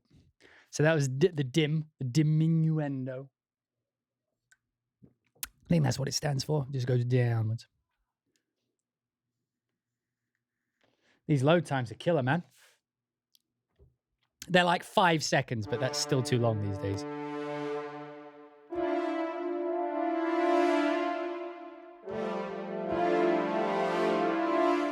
Is it like this?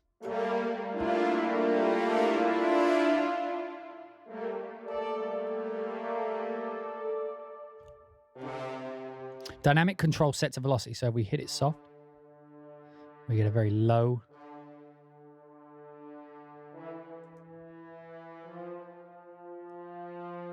And you see, because these stay on the same note, it's a perfect candidate for the range.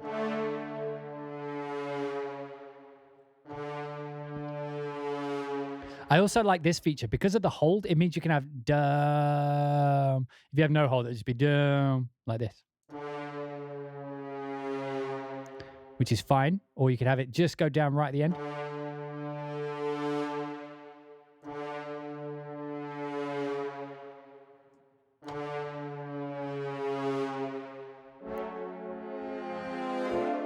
Wait, F sharp minor and D minor.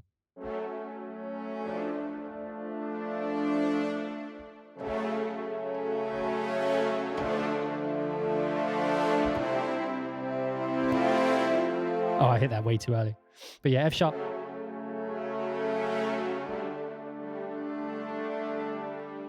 D up.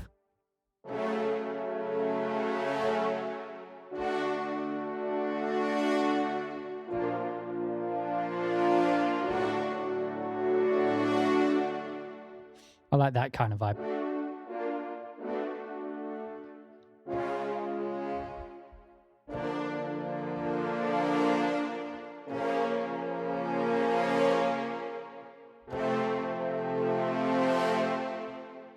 The ultimate. Sforzando is my favorite type of dynamic, by the way. I don't know, there's something about dum, you know what I mean? Hitting hard, going low, and then finishing big. Sounds like my love life. That was too much information. So this is a swell. Swells carry on after the accent.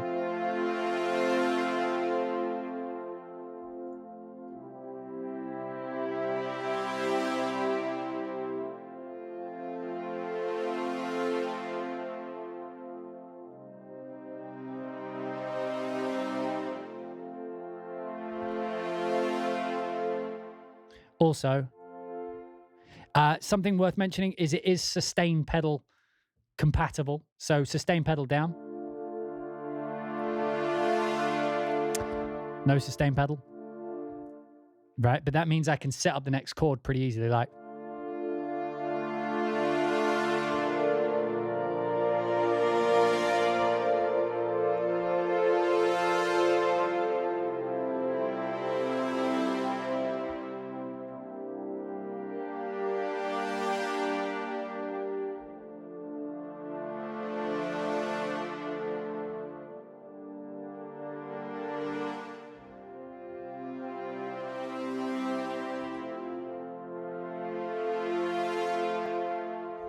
Why booing me, Twitch Evans? What did I do? I probably did something. I'm not paying too much attention there.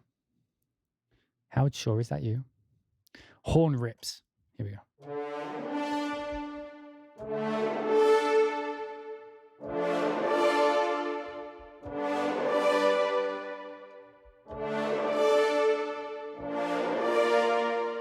I like doing that with those. A lot of people use it like in the action sense, like dun dun dun dun dun dun dun. Like some Mission Impossible thing. But I do like ripping in chords, like so, like dun dun dun dun dun dun.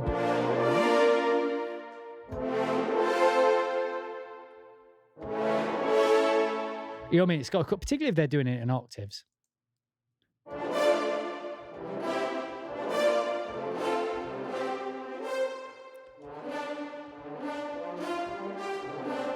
It was the joke, not the music. Oh, did I make a shit joke? That happens a lot.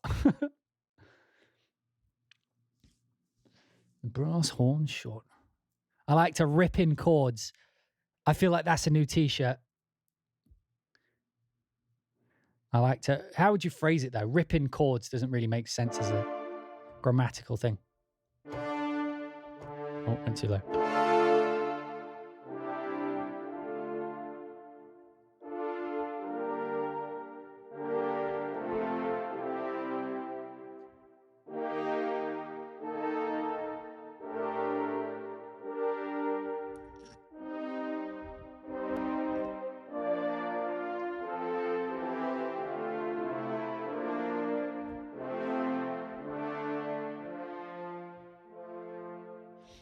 Do you feel like this library is cheating a bit? I get that feeling everything is one push of a button. Cheating, no, because you have to remember, like, we're composers. This isn't really a composing tool. This is a production tool. So things like transitions and stuff don't really change the compositional intent. Unless you're planning on doing like some fancy riser or something. A lot of the times when you're doing like an action cue or something, you know, and you've got all this big pounding percussion, you've got some synths going off and some strings. Sometimes you need transitional effects in order to make the next section either appear like it's a new section, like a change of pace, like you've changed the perspective or something.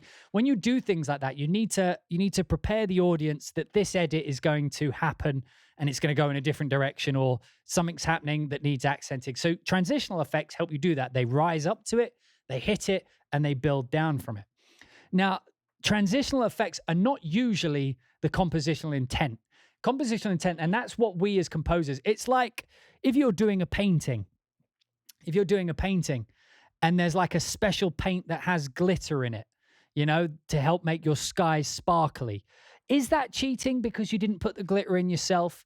Not really. It's just using something that, like, we all know what this is, and it doesn't matter too much. You know what I mean? Like, if the intention of the music is to have the strings rise up and then hit that downbeat, it doesn't really matter if you're using that pre-recorded or you're using it or like you program it in yourself. The compositional intent stays the same. Strings do this kind of rise up. Again, if you need to do something specific to make that riser bespoke, then you'll have to do it yourself. But most situations don't call for a bespoke thing. It's just like a function. It's like you don't need a bespoke drum kit every time you write a rock song, you know? You just expect it. The same as we expect transitional rises and things like that. If it was just I push a key, an ostinato, a melody, and a bass line starts playing, that's cheating because the compositional intent is being dictated by the instrument. However, so long as my intent, like the music that's in my brain comes out of my head into the world, that's all I need to do. It doesn't matter if... I had the same argument with Action Strings. Action Strings is a library that uses... we'll get to in a minute. This has something similar called Pulses. They've just recorded strings playing 16th notes together for a few bars. And if my compositional intent, if in my piece of music, the strings were going to be going dun, dun, dun, dun, dun, dun, dun, dun, anyway, it doesn't matter if I use that as a recorded loop or if I use that as like something I program in myself, because the intent is the same. It's musically still doing the exact same thing and achieving the goal I'm going for. And that's our goal, because you have to remember, when people see our work, when the world sees our work, it's the end result. And the only people who give a fuck about how it was made are people who are trying to make something similar, or, you know, like there are other composers, but our job isn't to impress other composers. It's to put an audience in a certain headspace. It's to give them a certain emotion. It's to make them feel a certain way. And I don't think the fact that I used a pre-baked riser will change that emotional impact, so long as that riser exists in a compositionally intentional place. Does that make sense? It just has, like, yeah, the only thing that you need to worry about is the end result being the best it can be and saying what you want it to say. It doesn't matter how you get there. I mean, legally, obviously, so long as you get there legally, it's fine. But so long as everything's legal, it doesn't matter how you get there. So if you're happy with how it turns out, then it doesn't matter what you used, what loops, whatever. It doesn't matter. Your job is to write music. Your job isn't to worry about using the same riser twice. You know what I mean? It doesn't change how the song, like, you could put the same riser in a death metal song as you could in a Motown one. It'd be a weird riser that would work in both. but you could do it. And if it worked in both tracks, it doesn't matter that it's the same riser. You know what I mean? I think I've made my point. But yeah, so long as the only thing that matters to you is compositional intent. What do you want the music to do? And then you find out the best sounding way possible to do that thing. And this transitional effects are one of those things that, like, when they're done properly, it's better to use the properly done version because it makes everything else, like, it says the exact thing you need it to. So why would you want to go and make it again yourself unless you needed something very specific? Oh, I feel like I made my point. My lungs hurt from talking so much.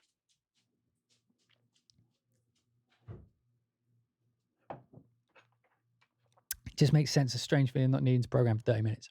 Yeah. There's a good quote. I'm sure someone can dig it up. It's about using loops and goat farming. If you've read the meme, you know what I'm talking about. If you haven't, that probably sounds mental. And the gist of it is, it's like, well, I was told that using drum loops was cheating, so I started programming my own loops. And then I was told that programming drum loops was cheating because I didn't record the drums themselves. And then I started recording drums, and then someone told me it was cheating because I didn't make the actual drum myself. So I started a goat farm so that I could, use their skins for the snare skin. But now I don't have much time for writing music anymore, what with all the goat farming and stuff. It's pretty much, it's like, at every level of what we do, you could say it's cheating. I'm using a computer, not writing it down on pen and paper. Is that cheating? Like pen and paper days, they're like, oh, you didn't play that yourself. You just wrote it on the page. That's cheating. You know what I mean? It's like, who gives a fuck what anyone else thinks? If you write awesome music, people who love the awesome music will listen and they will accept the music. And that will just make those haters even more angry. Yeah, but he's using this thing. He's using this thing that he didn't make himself. And everyone's like, I don't give a fuck. The song's cool. Fuck off, troll. And then that troll will go off. And that's how supervillains are created.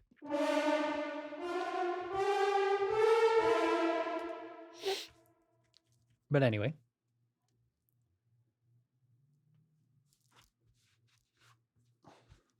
Another career-ending rant. I don't think so. I don't think I said anything even remotely controversial that time, did I?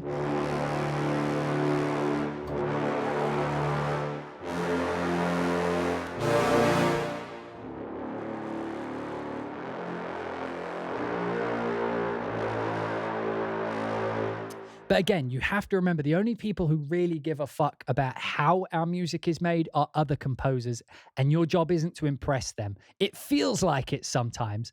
It feels like for some reason we crave the appreciation, we crave that validation from other composers. But it's like, why? Why? When you have people who love your music, when you have people who love listening to it, it hits them on an emotional level. Why do you care what anonymous VI Controller 7 says? Oh, but you use the riser, you're a cheat. You know what I mean? Why? So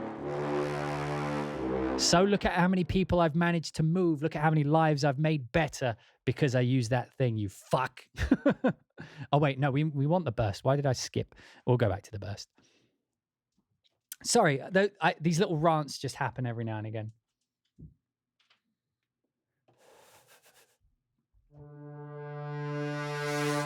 Oh, that's cool. So these ones are sustained.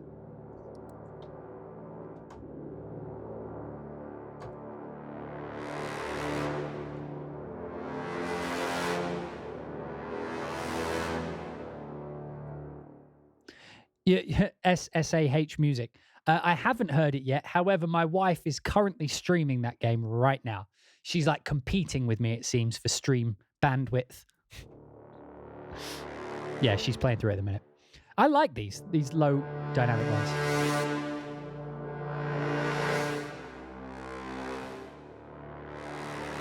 They've got like a low growl to them,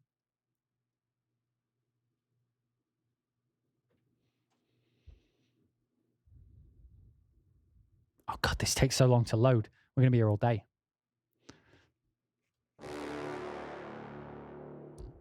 What do you guys think of these low brass sounds?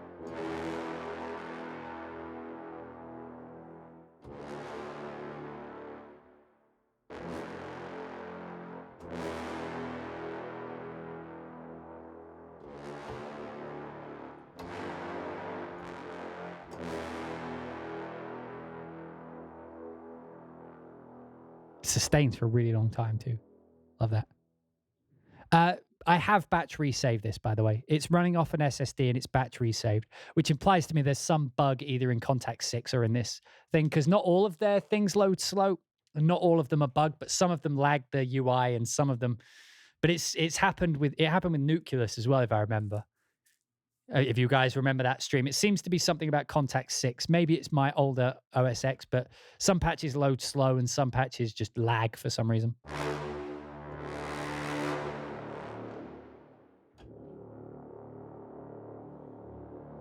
Even just these sustains, you know?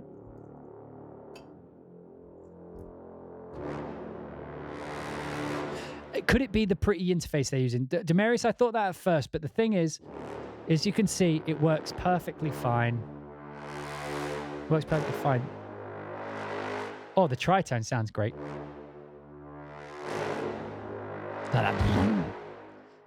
It's great because I've got cues to write this week, so I'm going to be using the fuck out of this. If I can fix these fucking load times.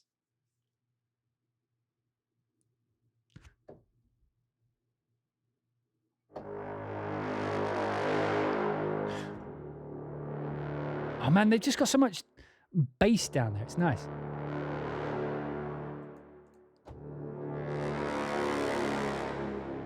And they've added the pitch envelope on the front.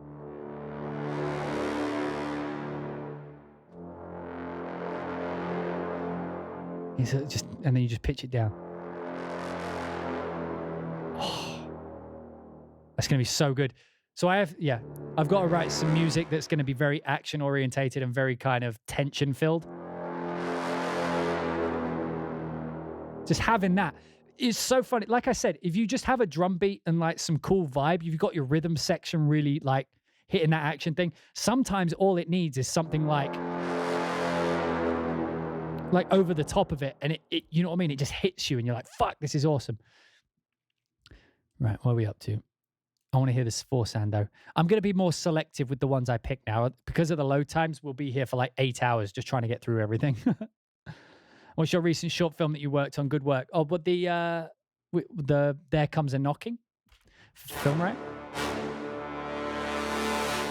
Oh, yes. Low brass, wide on song. I need to remember this because I'm going to use this one a lot.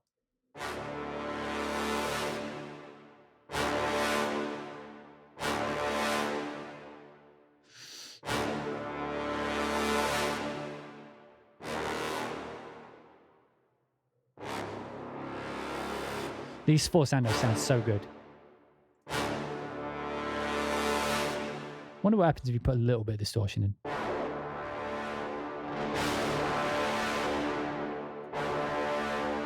In fact, putting a lot of it in would work. Like if you're doing like a dark hybrid, maybe cyberpunky thing.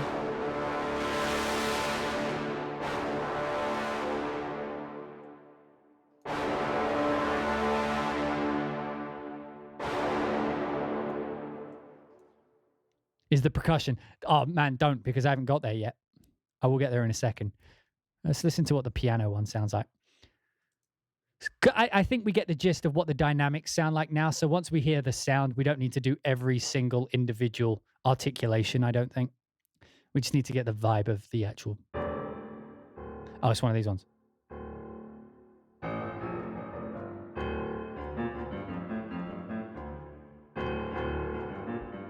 Something like that.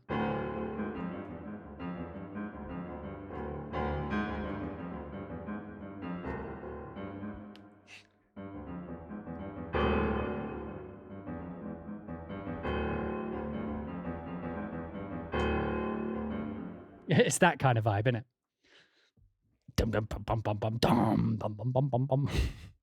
Strings. So let's do strings. We'll do a crescendo, and I want to do this sforzando as well. I want to listen to the swell, maybe. This is strings low. There's a mid. There's no strings high. There's winds high, but there's no strings high. Is that intentional? In the hybrid, we don't use high instruments. It's an ironic name, the hybrid. Sorry, bad joke. So this is just simple low crescendo.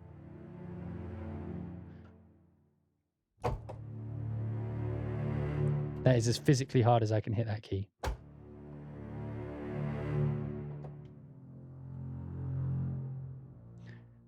That's a bit too quiet, in my opinion. They could up that. I mean, we've got the limiter, so maybe I'd do that instead. You know what I mean? God, I just realized my face is like blown out by the sun. In composing, the only high thing is the composer, probably. Great sounds, I'm using multis. If I need to generate sheet music, I'm stuck. I don't think ProjectSam would release scores. But the thing is, like, I hear that a lot. It's like, yeah, they did these effects, but unfortunately they didn't give us the score. So it's like, but it's recorded perfectly anyway. Why would you want to re-record? Like if I was recording an orchestra live, I wouldn't bother recording things like this. If I already, like, it's the reason I, like, a lot of people don't record percussion live anymore, because it sounds pretty good with samples. So I always feel like if you've got something that works already, you don't really need to. So the limiter is actually good on this one. In fact, I actually prefer this to a gain knob.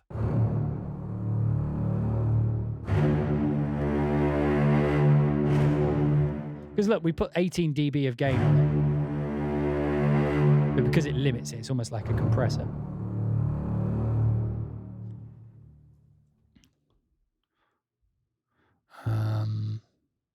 What's the glissando like? The Gliss. Chord textures, that's new. Right, we'll check that one out in a second. Oh, my legs. I have to like feed my hand through this fucking cable. Hang on.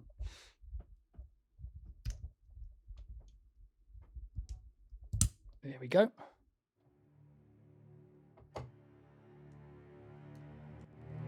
What is it with the low strings being so quiet?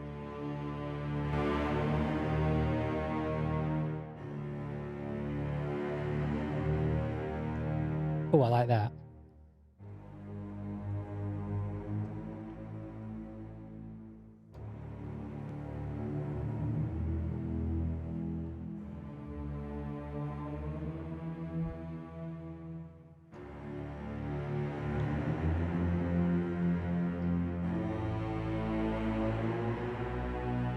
So what would you do? So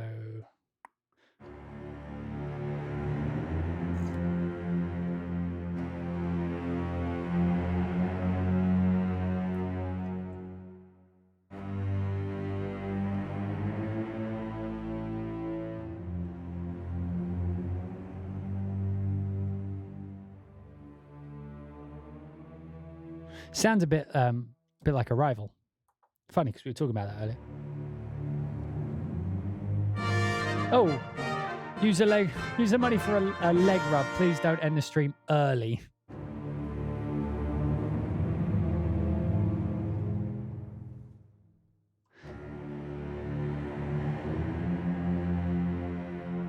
Do like that. I want to listen to this chord textures. Can we just say that it's the best sound design orchestral lib? This one so far, yes. So far, this is doing a really good job of what it's doing. It's doing really fucking well. How many of them am I in? I'd say I'm in so far on like 85% of the library so far. This is cool. So this is just...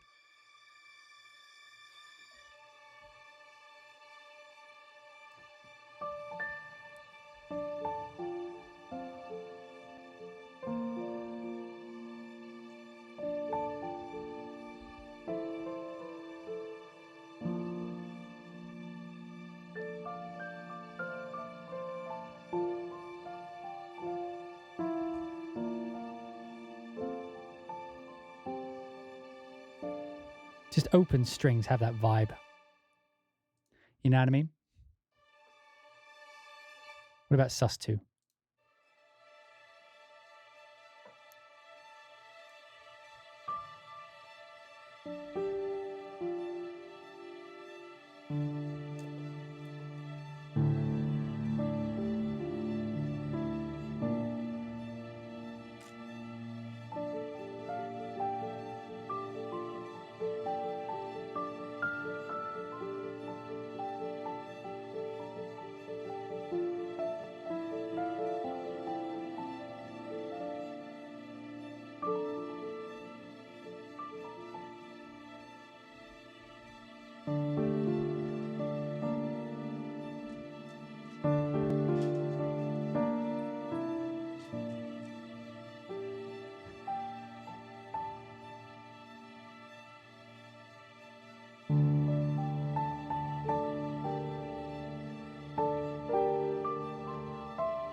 Just having like an open chord like that really, really does work.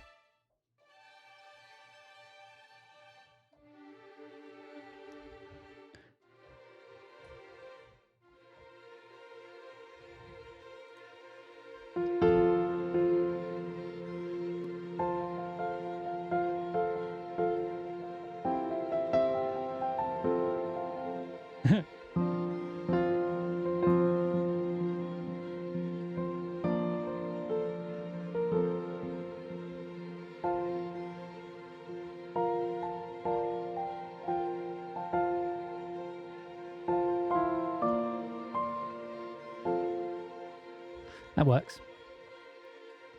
Reverse it? Okay. Let's reverse it.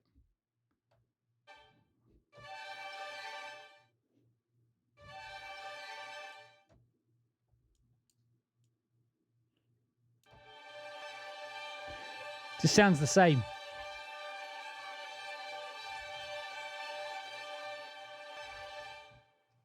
Sounds the same. In reverse. So the chord textures are actually really good. I want to hear the gliss for the mid strings. Really replace? For how all the other Omnisphere stuff stayed at the high price it was, I doubt this one ever gets reduced. Not saying they don't do a sale. Yeah, I'd probably... The sale on this would probably be a while.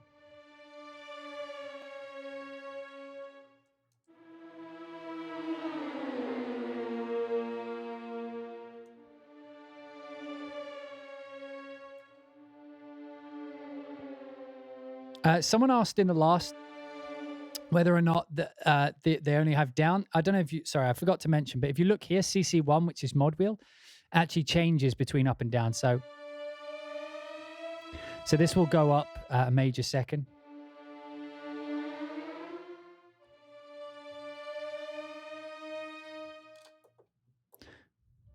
So we can...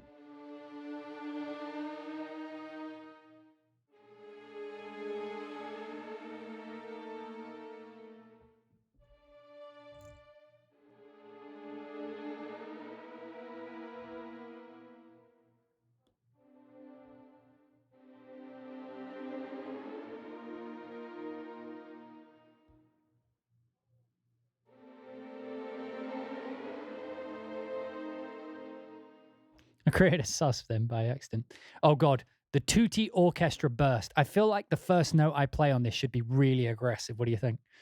Are the Symphobia libraries still a good option? Yeah, they sound great. That's one thing Symphobia's like always had, even though it came out, what, like 10 years ago or something, Symphobia 1. Still sounds great today. That's very rare. Okay, ready? Just as aggressive as I can, I suppose.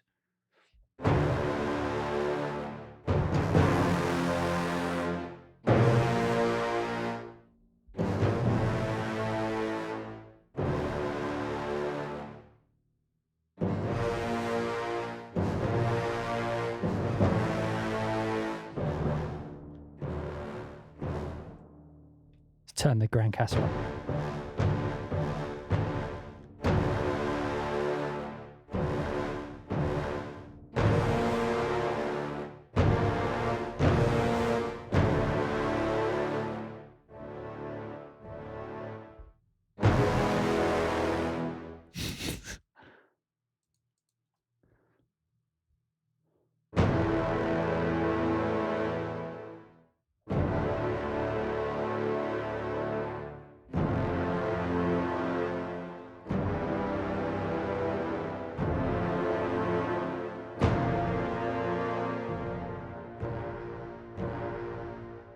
Where's my sforzando? I need my sforzando. Am I pronouncing that right? Sforzando. Sforzando, like that. I could be wrong. It's probably up there with Metropolis Arc 3. Aye. Aye, the Metropolis Arc. The Arc. Come on. Right.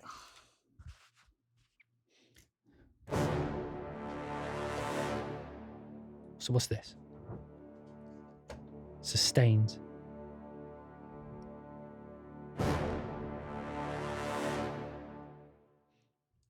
Let's get the timpani up.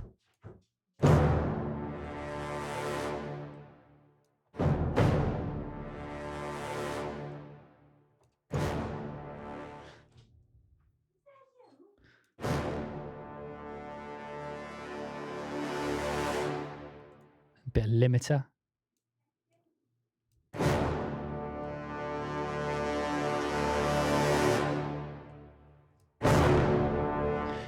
Again, this limiter function is actually such a good idea. I don't know why, to be honest, why I didn't think of it, why other people. So usually what we do is we just, you add a volume or a gain knob. But because it's a limiter, when I hit the percussion, it doesn't let that initial transient just fucking destroy everything. It just turns it up and makes everything a bit more kind of compressed together.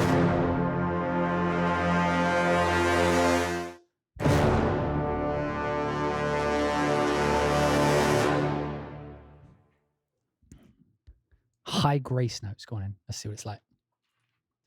Really replace. Indeed. Let's replace it. Let's see what happens. The dog's panicking, you see, because my wife is playing the Star Wars game and it keeps making her like panic because she's running away from something or she's killing something and the dog thinks she's being murdered, so she runs and attacks the door.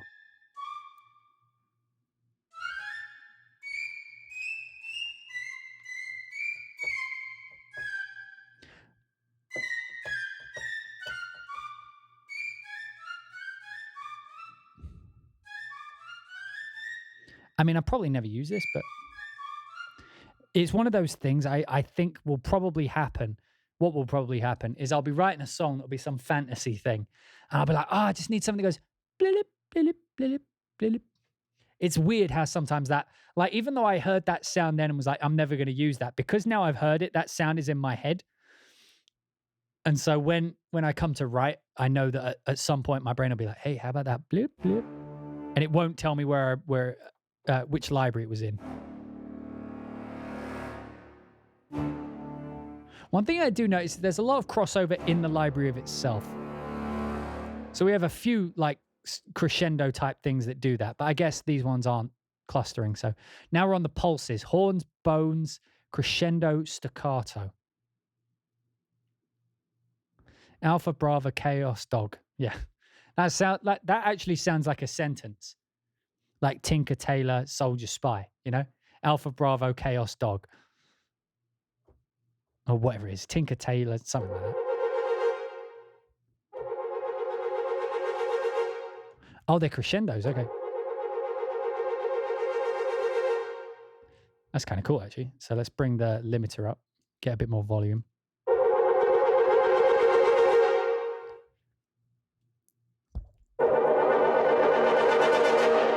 Let's bring our bombos back in. I hate that it doesn't remember the fucking information. I'm sure I could set something.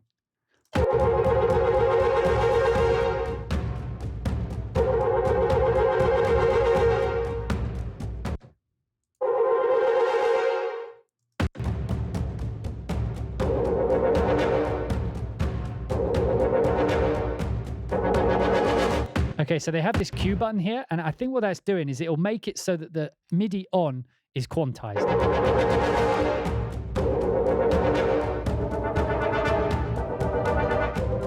So if you listen, I can't physically play this out of time. It is snapping where I start to the beat, which is actually very useful.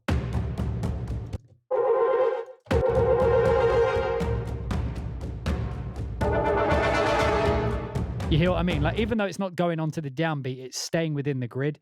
Whereas if I turn this off, turn it back on,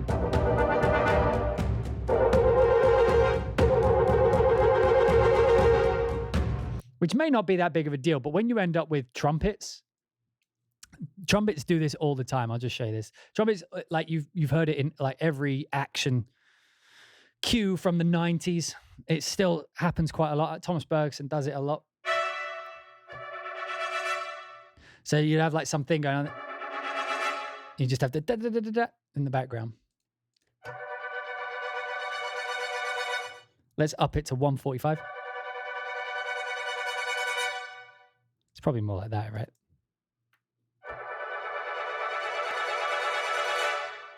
Matrix.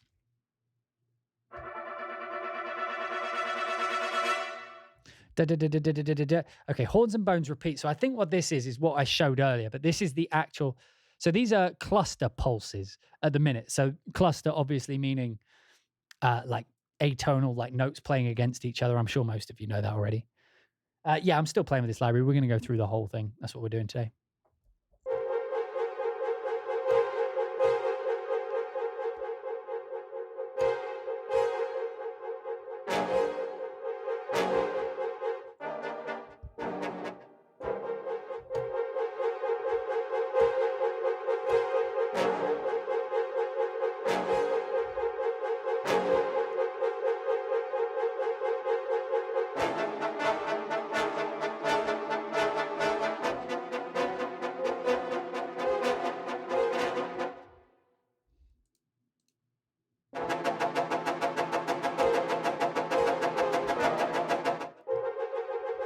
Oh, you could whack it into triplet grid.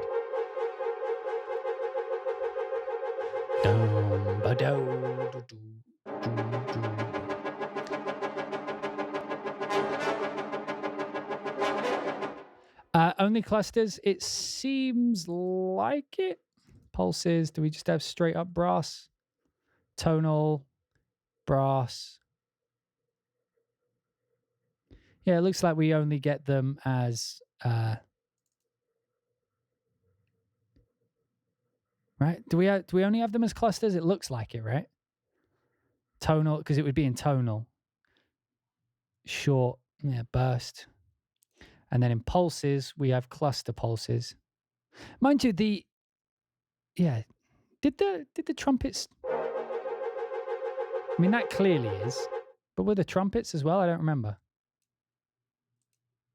Were the trumpets clustered? I know it is in clustered, but...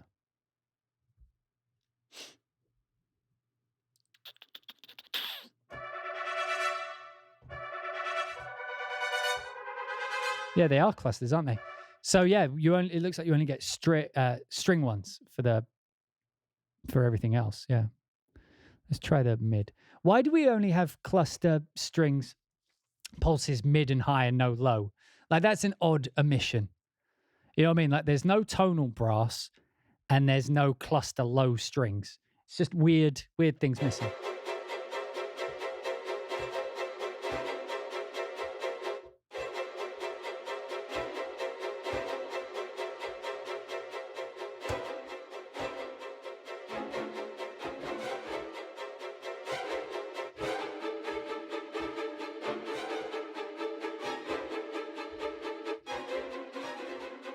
So you can do some cool things with those. Oh, no, sorry. It's not strings high. It's winds high. So there's only one winds and it's high. High winds. No one cares about the winds. I feel sorry for them sometimes. Can you imagine like spending your whole life learning to play a woodwind instrument and then all the music turns into hybrid?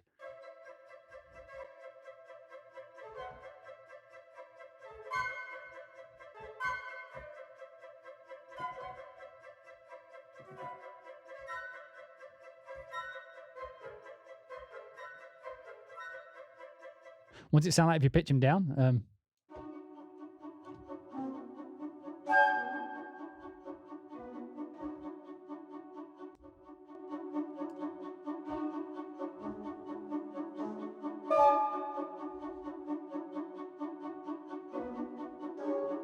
whack it in triplets.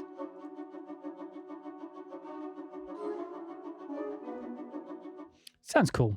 Right, strings. Oh, we do have strings low. I missed it. It's just because they put winds in the middle. But that's tonal. It's not clusters. God damn. Man, we're on percussion next. I'm hype. I'm hype for percussion. You could melodyne everything if you wanted to. It's funny that like Cubase has like a melodyne built in, so I've never used melodyne.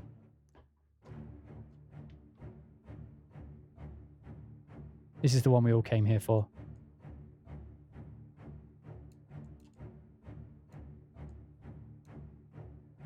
Wait. I need my limiter.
It's really cool because you can...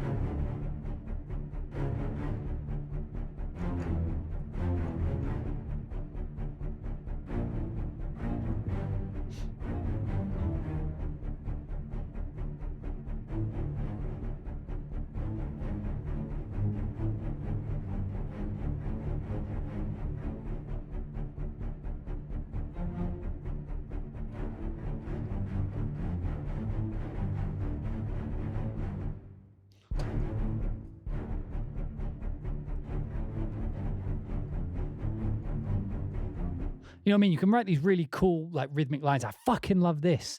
This synth layer bass to the low.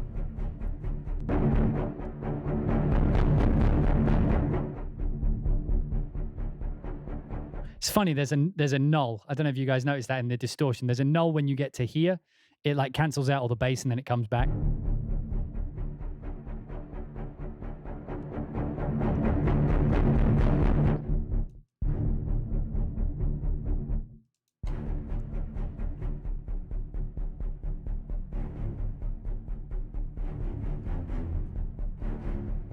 Just going to put my string reverb on it. I want to see what it sounds like.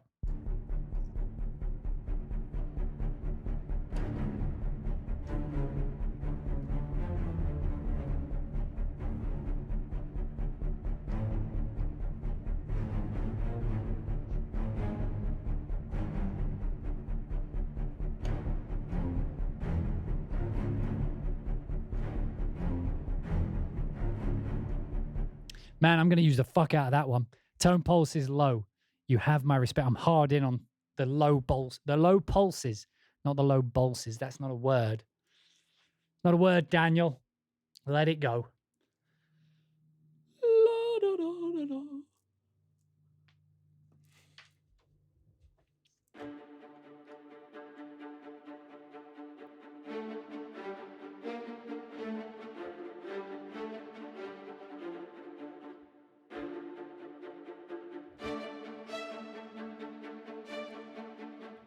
I'm going to need to go.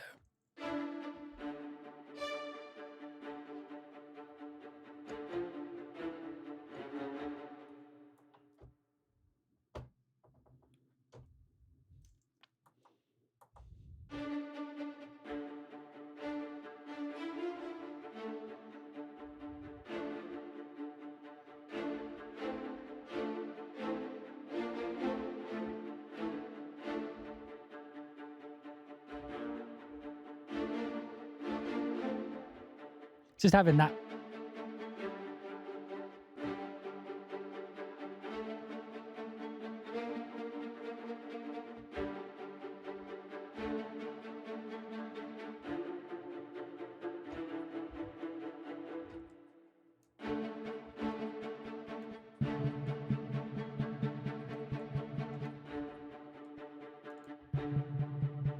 Doesn't really work on the higher ones.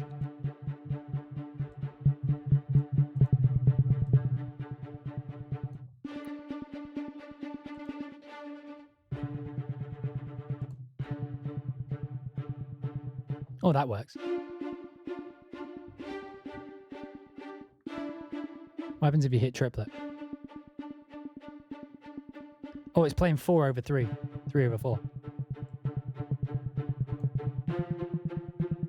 So they need to attach the pulsate to the triplet grid, because look, at the minute it's just attached to this.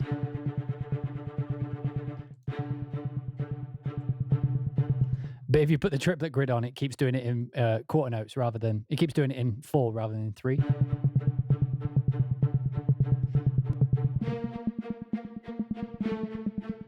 It's a cool vibe. The 4/3, 3/4, is 4/3, whatever it is.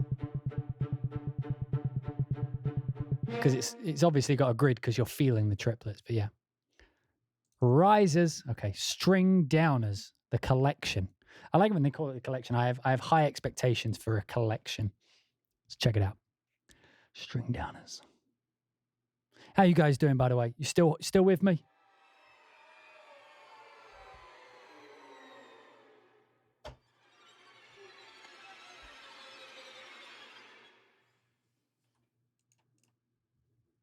Right, let's bring in where is it? So what options do we have here? Oh, so yeah. So the cool thing about that is we've all heard that a million times, but I just realized that these downers have downbeat, so.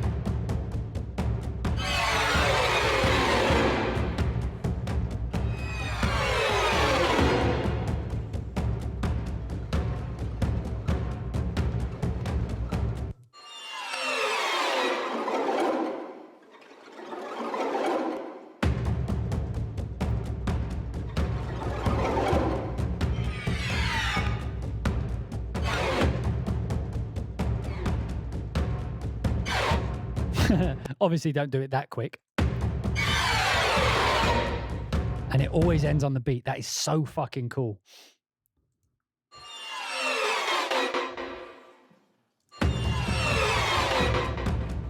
So what was it?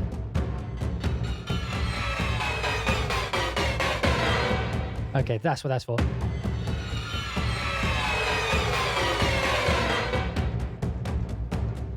That's so cool. String downers. Okay, let's move on to the next one. Accelerated staccato? Acceleration staccato? It is some black magic. It's good fun. It's good fun. Right. So we need to go right down there. A lot of these are very quiet for some reason. You know what I mean? Like that feels... Oh, is this one spread out? Yeah, this one's spread out. This is the loud one, isn't it? So let's see how that one works on downbeat. Neat. Where's my... Gotta get that limiter up.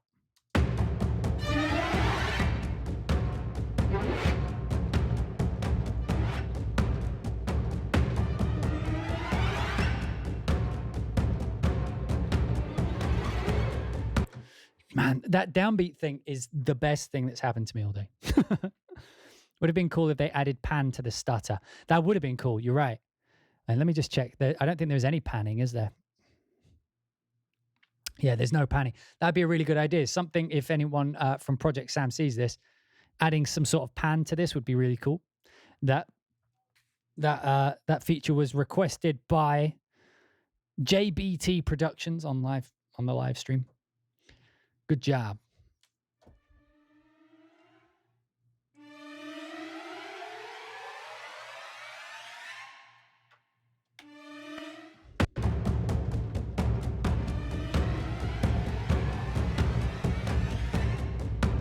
And it's right on the beat as well. Perfect. This is what I mean, by the way. Like, I know I give a lot of companies shit for just releasing sample libraries. And I know at the end of the day, they release whatever they want and stuff. But stuff like this is hard to beat. You know what I mean? It's hard to go back to just a normal sample library when you have something with so much just simple composer-friendly controls, you know? This is the exact thing that composers would use. So let's do it. I love that attitude.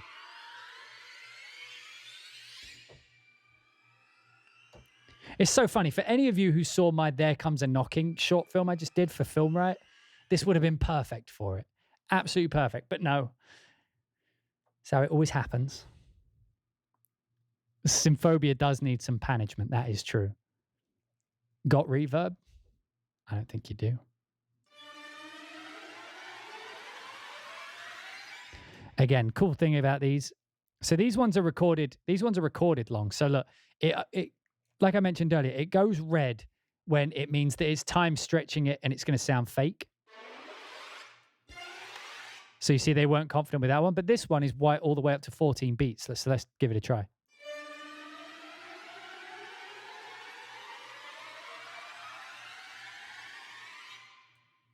I mean, I'm down. I'm in for that. You know what I mean? And that's what's cool about it is I wish it went up to 16 beats because that makes more sense. But you know, if you're on a cue, if you're on a cue and you've got like a long section,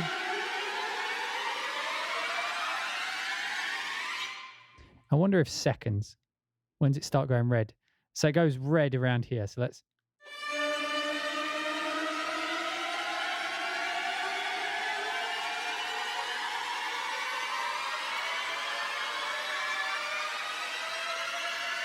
Man, that is. I think that still sounded fine.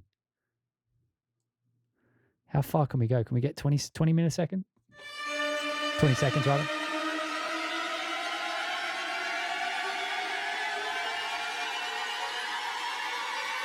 I'd still use this.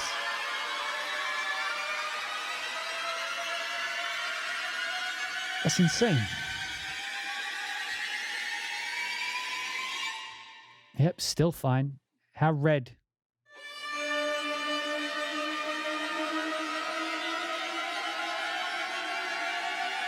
Maybe in the background.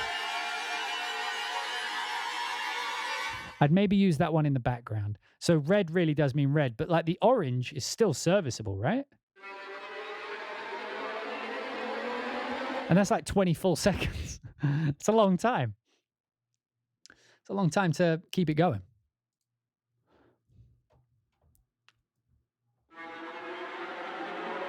Let's try reversing it.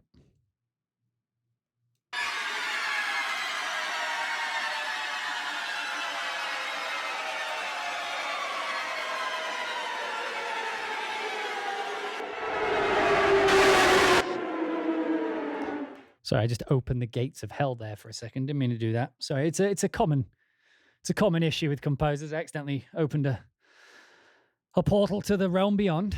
Didn't mean to do that. I apologize. Occupational hazard. Someone wanted black hole on it for some reason.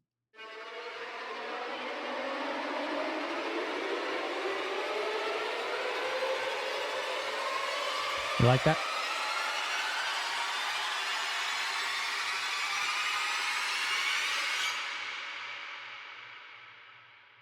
Man, I'd put black hole on anything. I'd stick my black hole on anything. Such a good reverb. Sol point trem. Do we need a reason for black hole? Never.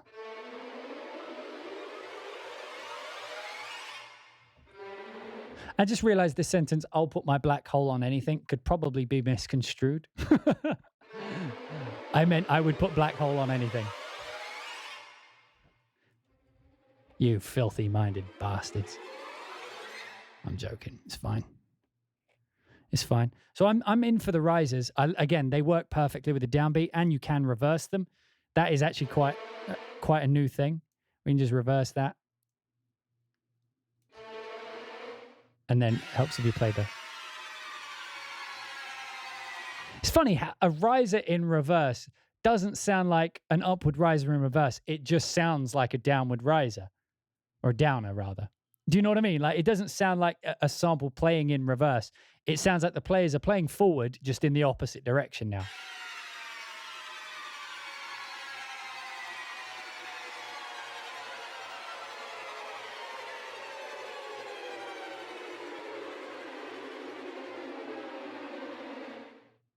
You think so?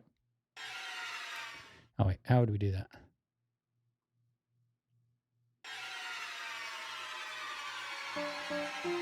No.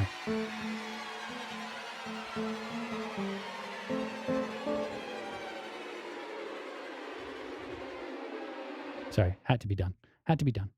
It still syncs in reverse, yeah. So now, which key was it? Forgot which fucking key it was.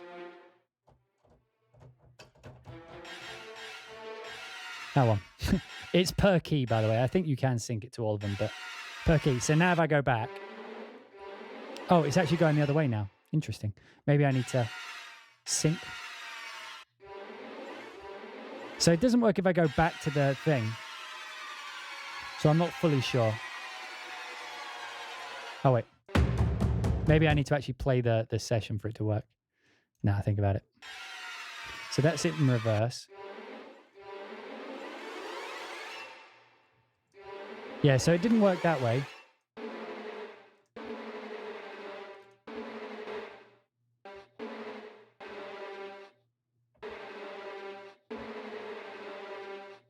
Interesting. Okay, so it seems like the sync. Yeah, so the sync is kind of fucking up, you see, because it's turning off at the downbeat,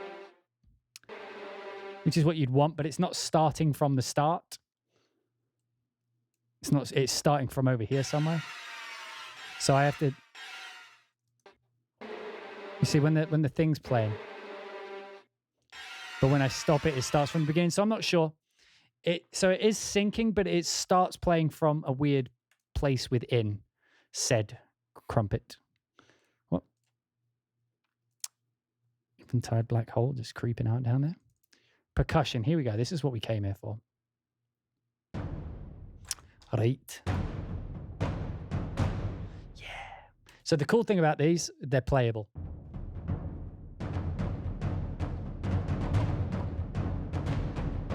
So we'll see.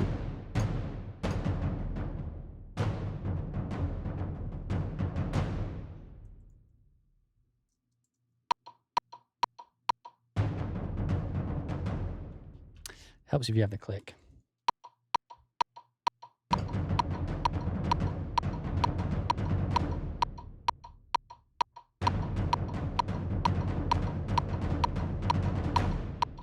That fucking delay. I'll get there in eventually though. Right, let's see what we did here. The way I usually deal with this, I usually quantize it to the 8th grid because I play alternately, which means like I play right finger, right finger like that. Da, da, da, da, da, da, da, da, da, right? When you do it like that, if you're playing 16ths, what you can do usually is quantize it to 8ths, then put the grid to 16ths, and then just move the, you know, the...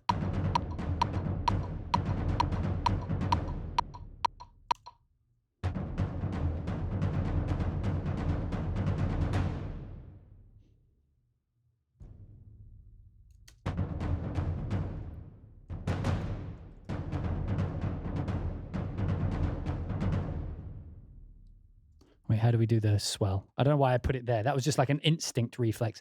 I've also noticed this, that opening the UI actual window takes a minute as well. Not a full minute, but... Oh, cool, we got downbeat. So where's the actual key? So it's these green ones. Blue ones. What's that? G. So there, we put this G in here.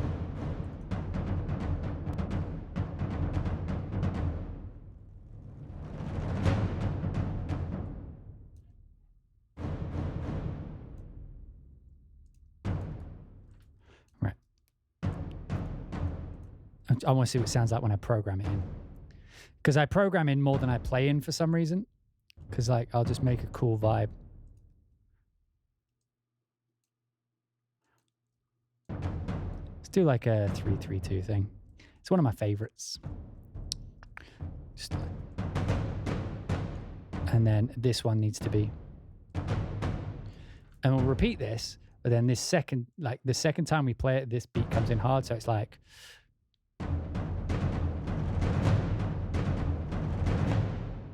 Because you got them rolls.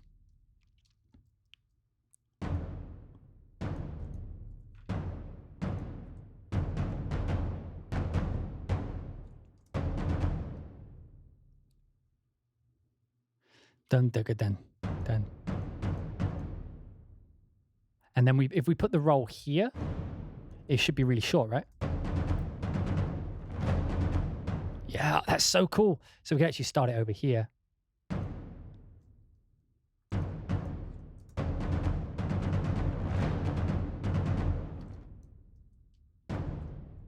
I'm just going to put the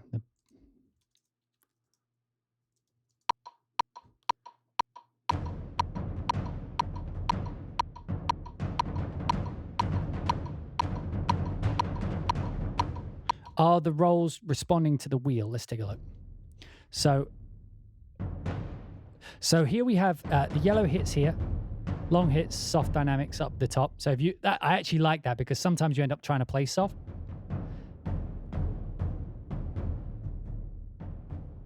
So these ones are just both hard.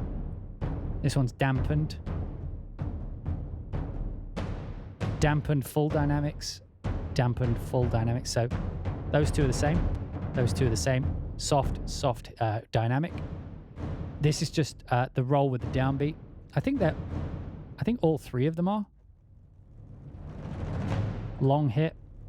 Wait, crescendo long hit. Crescendo roll long hit. Crescendo roll. Dampened hit. So they're the rolls you get, and then these are just hits, but like JXL style, you know? It's funny, he didn't invent that, but that is the Junkie XL style now. That's how he's known. Let's try some limiter on this one. Oh, I took all the drums out, didn't I?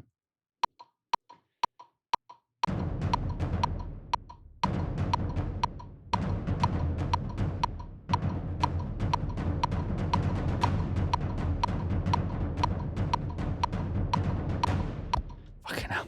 It's so hard to play with delay, but I try. I fail, but I try again.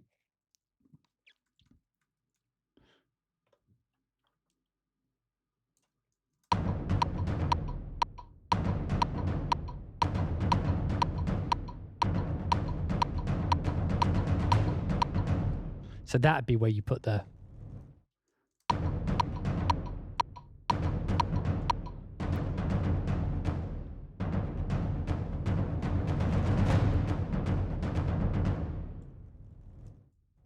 And you could put in like these little snappy ones. And look, I don't have to care about how it does because it's going to crescendo anyway.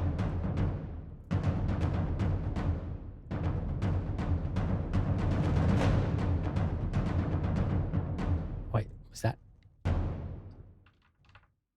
Okay. Why didn't that work? That should have worked, right? Oh, because I've got it on downbeats. I didn't have it on downbeats.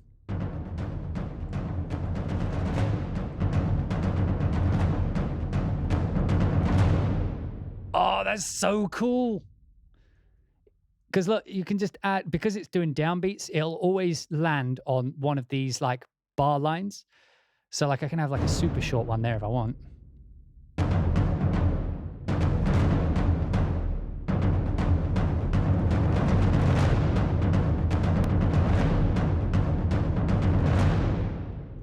Man, that's so cool. So that also means that if I'm like, oh yeah, but that build-up needs bigger, all I have to do is drag that. Is that right? Oh no, because it'll land there. So if I wanted to do that, I'd have to drag it back and then go to beats and then make it 8 beats. And that should work, right?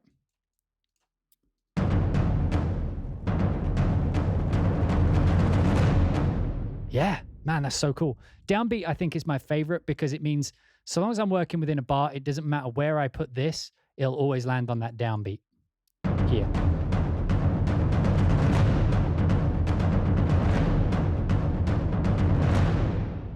Man, that's so cool. I wonder if I can just swap this out for another drum, see if it still works. So we'll come to cymbals in a minute. I just want to try Grandcassa hits and rolls. I assume they're going to be in the same spot on the keyboard. If it loads. God damn. Cook it. Come to the line. Cook it. What's that from? I feel that's a Cuba Gooding Jr. movie. Scene Sample String Run does the same. Yeah, I love that. Can you try to create your multi-perk? How do you mean? This load time needs addressing, I believe. So now if I push play with it, just...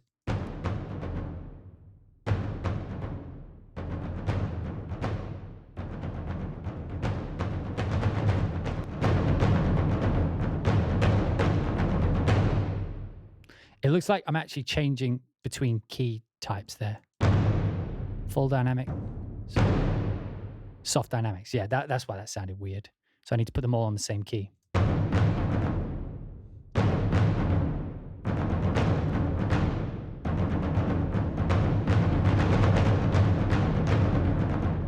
Doesn't sound quite as good, but...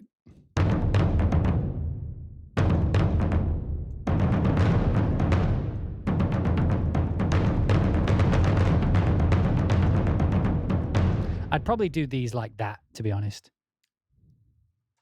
You know what I mean? Like I'd probably have these really dry. Maybe not that dry.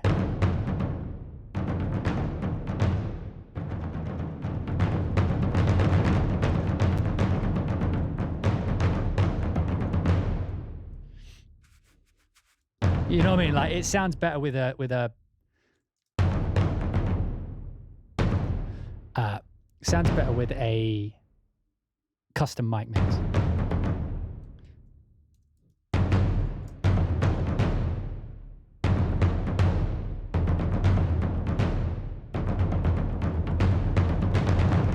try the toms.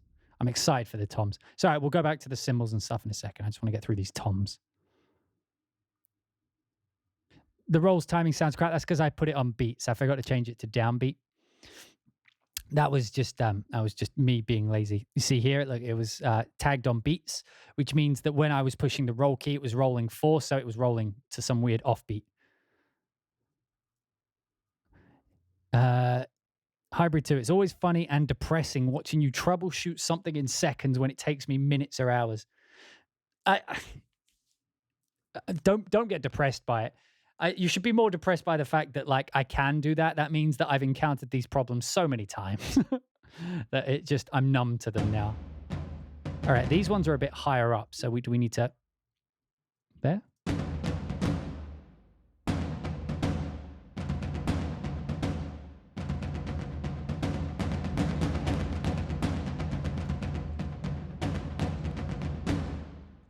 The toms sound fucking awesome.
Let me just pull in something. I'll just pull in like a loop of some description. Fuck, what loops have we got? Fuck it, let's bring in like a... It should be channel 1. It should be channel 2. Like if I was to put like a synth thing with it. I just want to see what it sounds like when it's in a...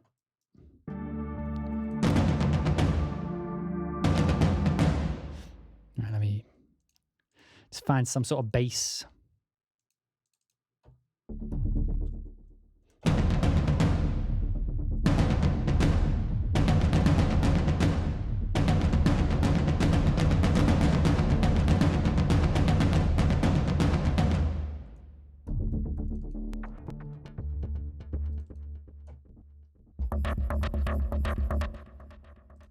Well, with this, I'll just put a single line in because it's looped.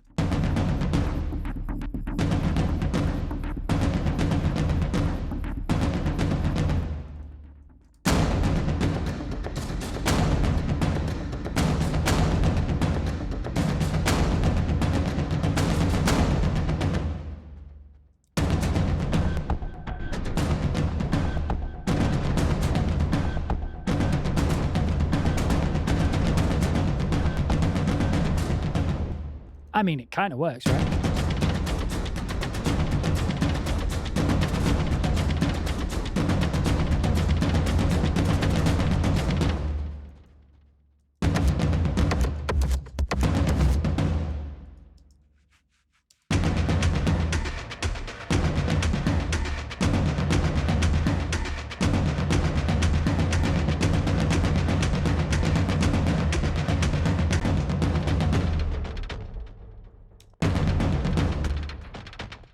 Put it in a texture.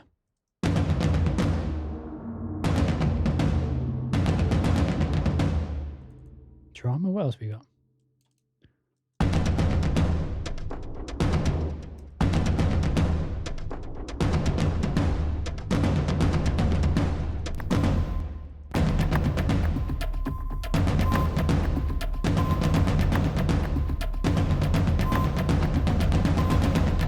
Tonally, it fits in really fucking well. I just want to try the cinematic drums alongside it. Chaos question. Ever think about updating it with 1/2 halftime? We're trying to figure out the best way to do that. The only problem with doing it is we're restricted by the way Kontakt works. And we're trying to figure out a way that allows us to let people double time and halftime their samples, their own ones imported, because that's the trick. Because Kontakt didn't really have a good way to import your own samples into something like this. So we had to come up with our own way of doing it. And that makes it tricky to do the halftime, full time. Let's try this with the toms were actually higher up, weren't they? So we need to.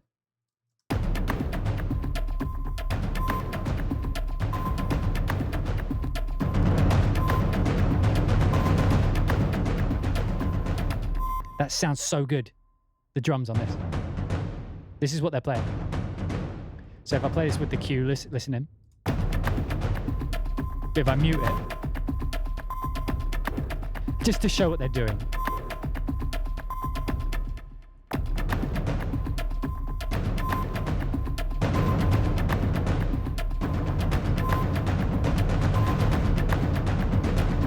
Need to put this back on downbeat, sorry.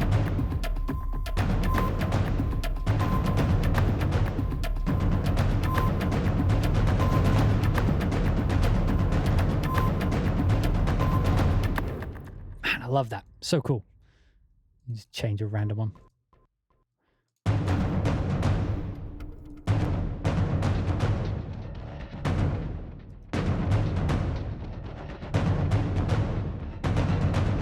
mean, if I put it with action, the only problem with that action is it's already got drums in it.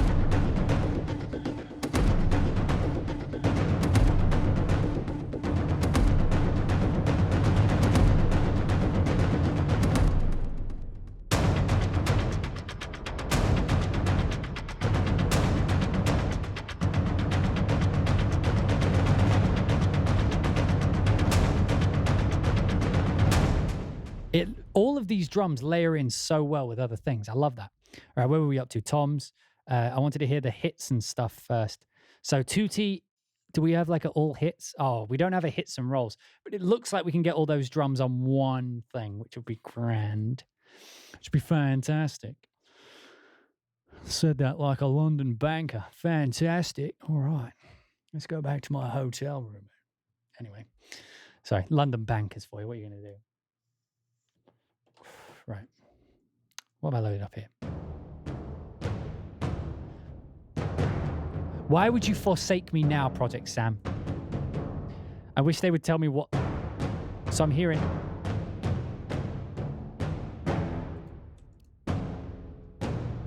So it's playing them all together. So I assume that.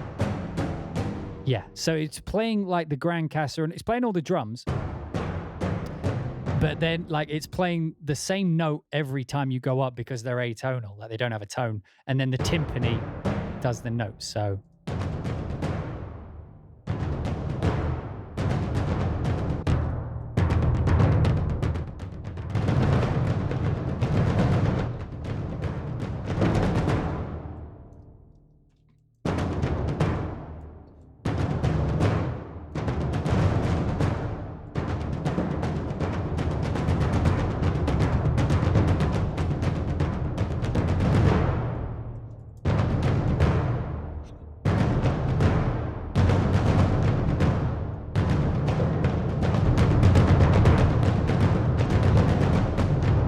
You really can fuck with this sound. I love it.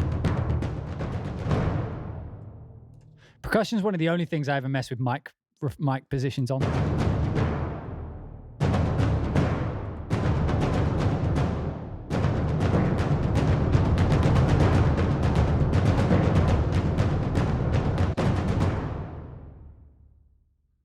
Can you put LFO on the position? Not that I can see. Maybe you could, right click, assign it to a MIDI CC and then automate it if you were going for something crazy. What's the tie do? What does the tie do? So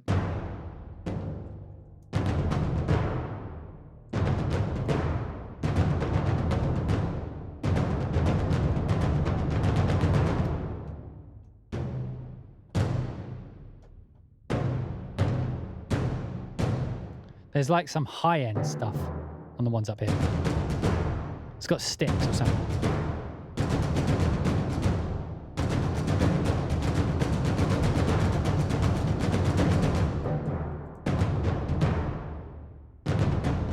not sure what that does.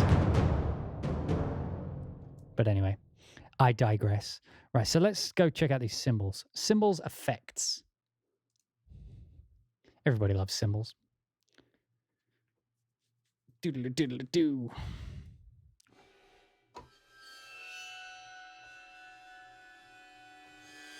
Do we have mics on these? We do. I think this is the first time we've had mics on cymbal scrapes, right?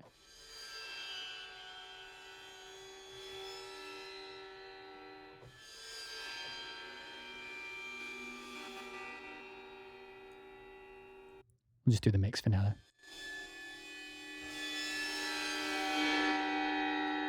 This would be a good one for the impulse response.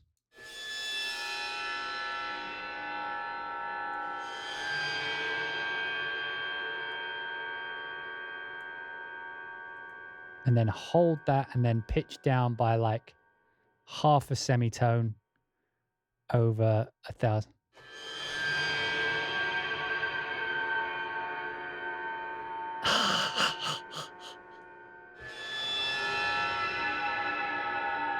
There it is, boys. That is the ultimate cymbal thing. You can pitch the cymbals. That sounds so cool.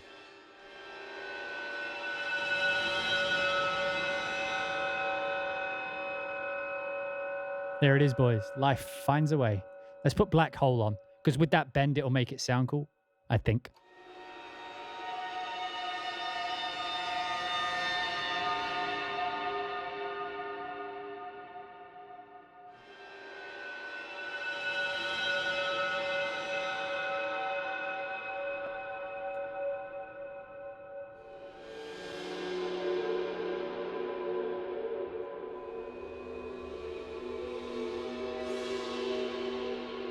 We can actually make that range silly big as well. Oh, God. Right, let me turn the Black Hole off. That sounds like a space effect. But if you do it really subtle, like just not even a semitone.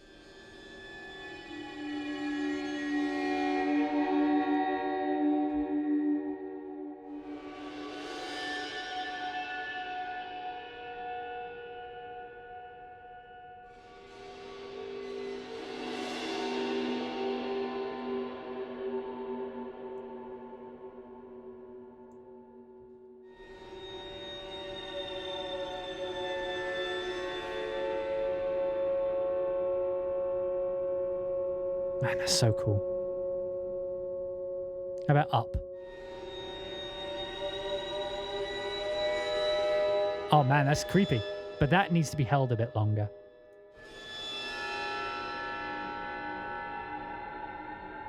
Maybe not that long.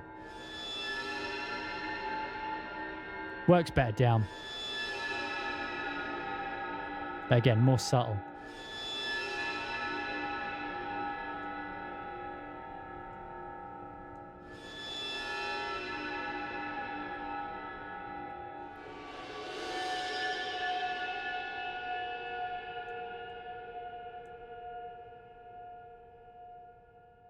Man, that's so cool.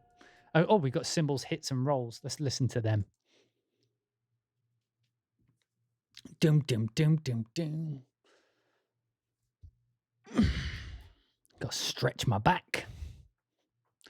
Was it supposed to take a 15-minute break every hour? So I'm owed 45 minutes of nothing but laying down in a minute. The resonance is freaking clean. These low times, though. ProjectSam, if you're watching, help me, please.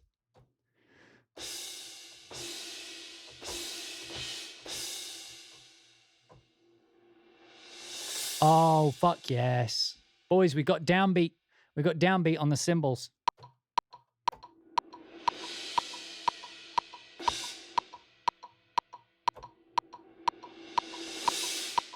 Yes. That is such a needed feature. Tempo sync rolls.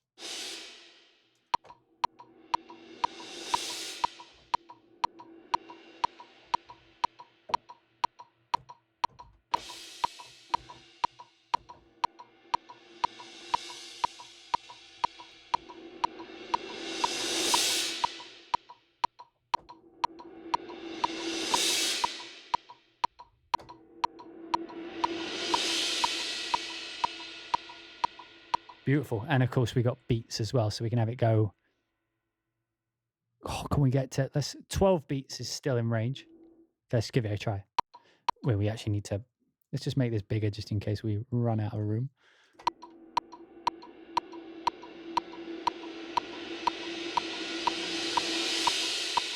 Man, that's awesome.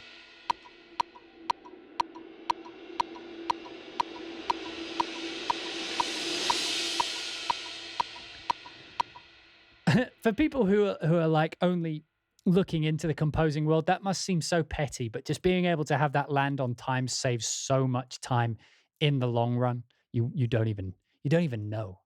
Let's bring in just the hits so I don't fuck around with the other ones. It is, right? It's just time saved fucking around, faffing about, we call it. So these are just, they're the hits, but what are they like close mic?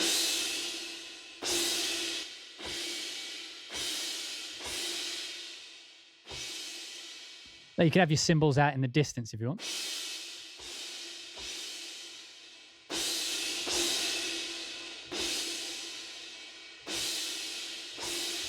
I think 4 is about as many microphones as you need. Anything more than that, you're just playing with yourself, you know?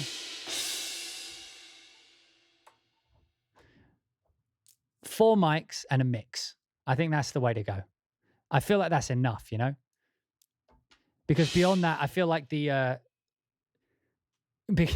close, like stage, far, and then wide. I feel like that's all the angles, and between the 4, you can pretty much define a room. I feel like when you like we said with the BBC SO, there's something like, what is it, like 30 microphones or something? Like spot mic 1 is going to be very, like the amount of difference between spot mic 1 and spot mic 2 is not going to be noticed in the middle of a mix, like a big action cue. I just don't think it will be. In percussion, it does, because when you're doing action cues and stuff, percussion very much defines the sound of the room, because percussion's so loud. The reverb that you kind of feel is usually the percussion room more than anything else. Like if you're doing just strings, obviously, then it's the room of the strings. But I tend to find that when you've got that many microphones, like it's negligible between them, unless you have something like the bottle mic, which is, sure, it sounds different, but it's not that inherently useful from the get-go. So I don't know. I feel like 4 is about enough. The percussion's amazing. There's not much of it. There's a cinematic drum, which sounds very cinematic. The Grand Cassa's good, but mostly for accents. Timpani, from what I've heard so far, sounds good. Tom sounded great. The tutti percussion, that's all of them playing together, sounds fine. Actually, no, it sounds really good. More than fine. The tam-tam I haven't heard to yet. The only downside I'm having at the minute is this lag and these slow low times. I'm not fully sure why they're happening. So this is the Grand Cassa soft. There's soft dynamics on the soft dynamic patch. But that's good, like, you know, if you just need that rumble in there. Put a bit of reverb on it.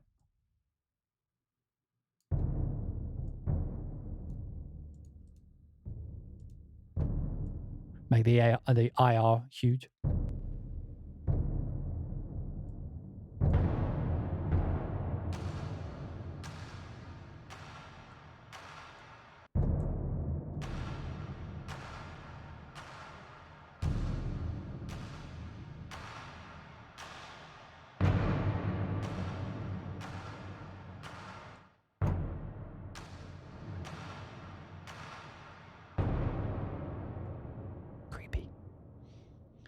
Okay, let's listen to this tam-tam. Let's have a listen.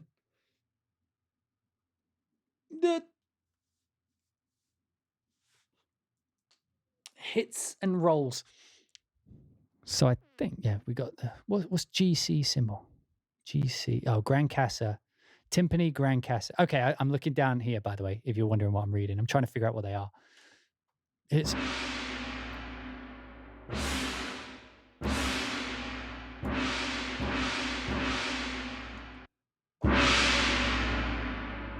Man, that close mic actually sounds like a close mic.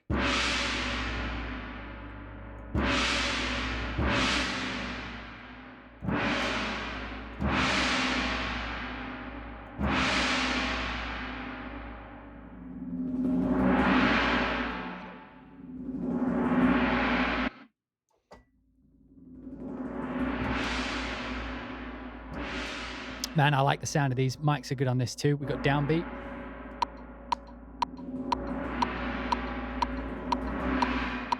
Cool.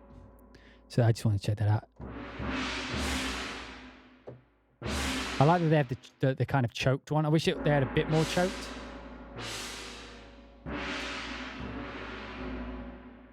But it's not a deal breaker. Right, let's listen to these timpani. I want to hear the hits first. And then we'll listen to the effects on it. I want to see if it's good as a timpani. It's so far, I'm going to say yes, even though I haven't loaded the patch yet, only because it's worked really well when layered as an option with some of the short notes. So if you missed earlier in the stream, when you load up short notes like short strings or short brass or something, gives you the option to layer in the timpani and grand cassa with the key. I'm going to put a limiter up.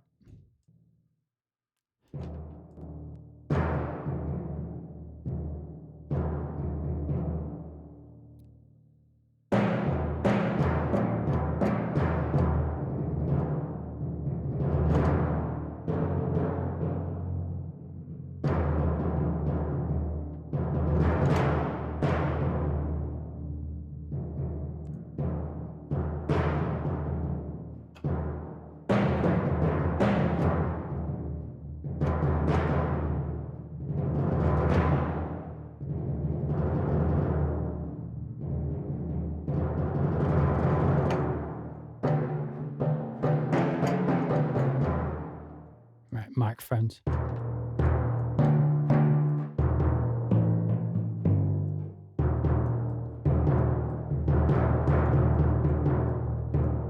The close mic on these timpani is actually really... Normally they have a little bit too much transient or something. These ones are really nice and thuddy without being too aggressive, you know?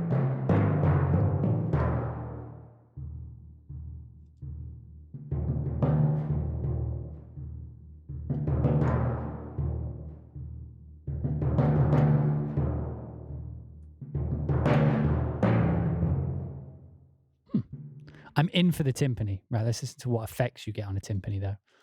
What effects do you get on a timpani? Yeah, he has a few now. Thinking of Noir, Gentleman, Garritan. I've got a lot of pianos. We can reverse the timpani hits if we really want.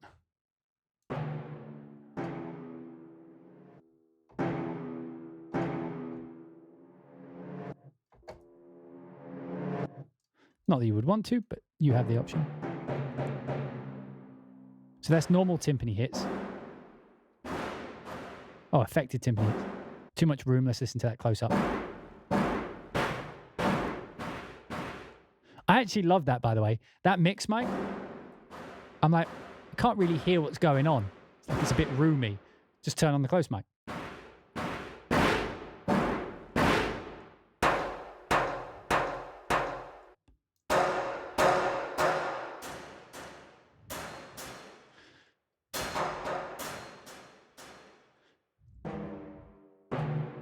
Oh, okay. So it's meant to be like...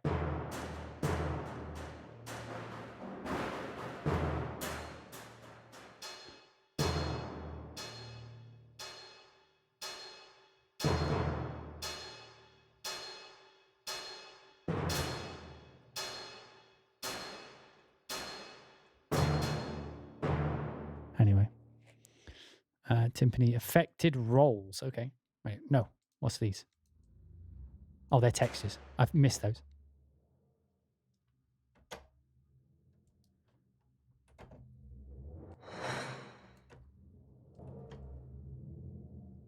That one isn't really making noise.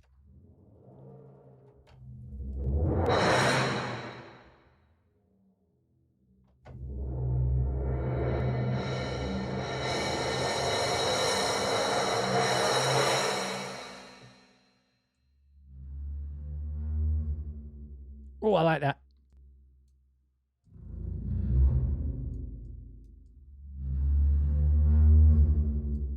It's time for the distortion.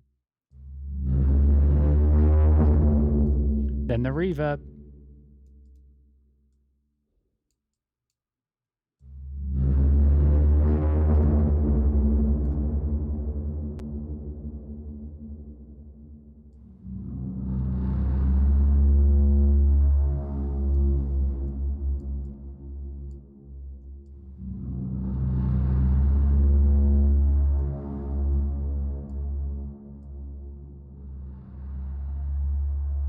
Yeah, you need that distortion to make it.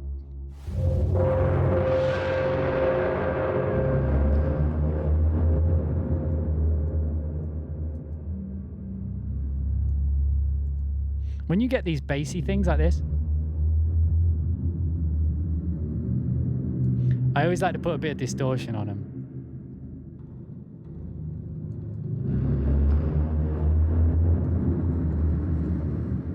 What I want to do is put the screamer before the reverb. I think it's after. Actually, no, it is. It is before, isn't it?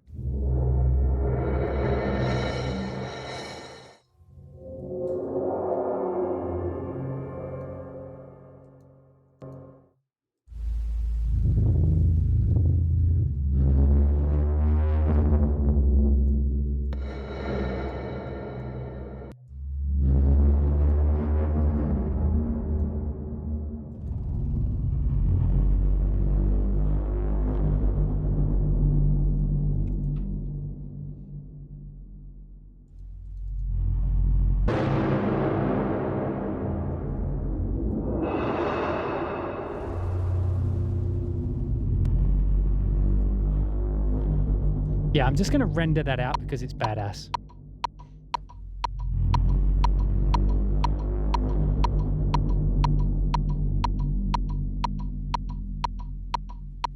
Screw you guys, I'm rendering that as an actual thing.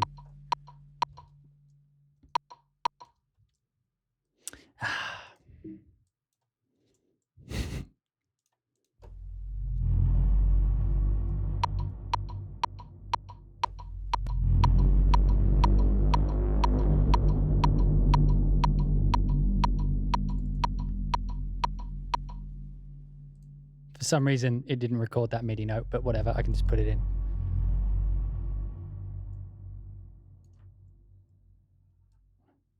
Yeah.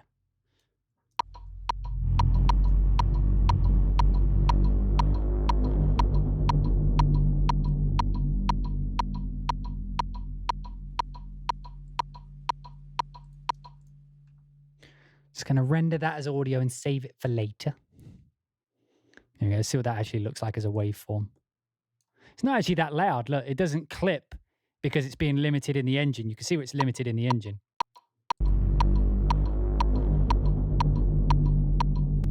Sorry, I'm saving that. I was just saving it for later. Okay, I've saved it now. I'm sorry. I just needed it because I'm going to use that today. Well, not today. I'm going to use it in my next load of work. If anybody wants to recreate those kinds of sounds, by the way, I just put the screamer and the reverb up on the timpani effects. A lot of cool sound design you can do in there. Timpani effects collection. Effects rolls we need to do, right? No, we already did that. No, we didn't. We were about to, but we didn't because I hadn't fucking pushed all the keys yet. I'm so hungry. I haven't eaten today. I should eat more. Bad habit.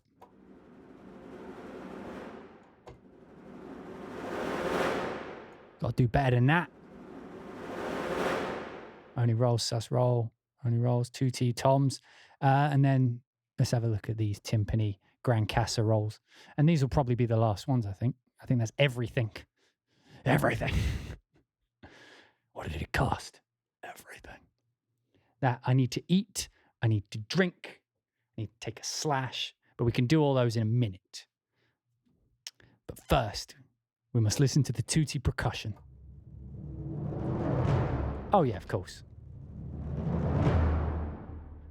Yeah, of course. Like.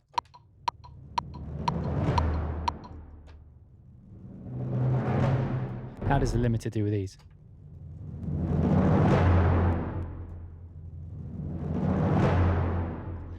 Yeah. Downbeat, again, on timpani rolls is fucking awesome to have. Close mic. That's so cool. Like, again. So, yeah. And the controls, attack, release. What we got? Range trimming. Yeah, we already did those. Did those. Cool. So, with that, I want to record that.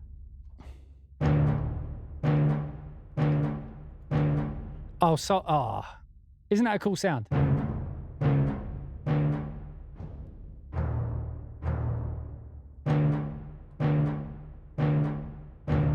It's so funny. Like there's so many of these sounds where it's just, well, I can't record it. The second I push record, it'll go back to being an actual sound.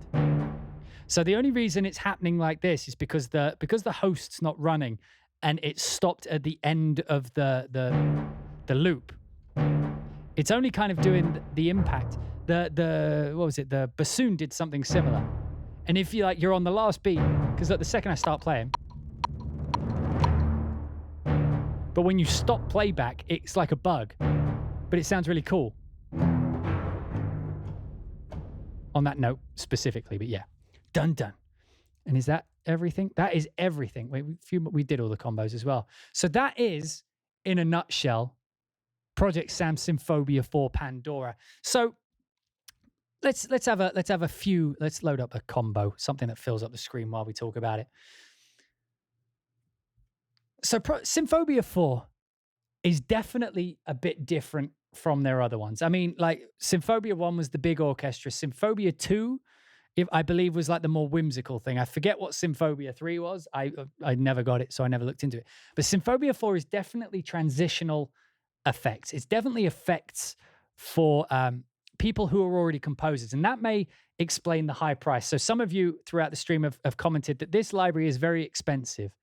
I think it's currently around 500, 600 in some sort of currency. It's either euros or dollars or something. It's very expensive, but I feel like this library is designed for people who are already composers. This isn't like really a beginner library. This is an augmentation library for people who have lots of sample libraries, but want to make their workflow easier, faster, and just really aggressive. A lot of professional composers still use the trailer risers and things like that from Symphobia 1. So something like this will be ideal for those people, particularly if you're in trailer music, if you're in something that uses a lot of downbeats. If you end up writing a lot of downbeats in your music, that's generally like action music or like really up-tempo stuff. This is going to be absolutely perfect because not only are all of the risers, all of the sounds, not only do they all have an incredible sound, with a good mic balance, like you can actually use the microphones to kind of custom tailor it. You can do that with a lot of libraries, but these seem to actually do a lot. Combined with all of the cool reverb effects, not reverb, all of the cool effects like the reverb with the almost infinite IR. The screamer being up there is cool.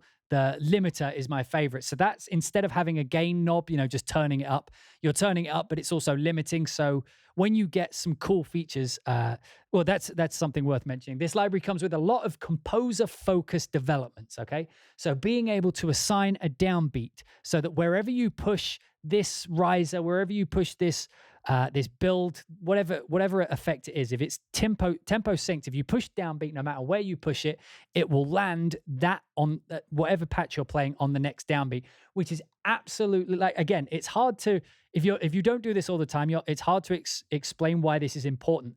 But being able to have cymbals, risers, and percussion be able to land on a downbeat by just pushing the key, regardless of where it is, and have it work, will save over the course of the day maybe like a good 10, 20 minutes of work. And it's lots of little seconds that add up. That's the problem, you see, because when you do something like a build, like a riser, but you still want to have the reverb tail, so you don't want it to just go da-la-la-la-la. You want it to go da-la-la-la-la-la. And you want the air, you want the reverb and stuff to kind of go over. You need the tail. And so what you normally end up doing is you either end up with a MIDI things where you're adjusting the MIDI note on the grid to try and make it so that the downbeat lands. And you end up with the grid being like some 64th note, like off of the first beat. You know what I mean? Like it's not timed. So if you were going to a score editor or something, it looks crazy.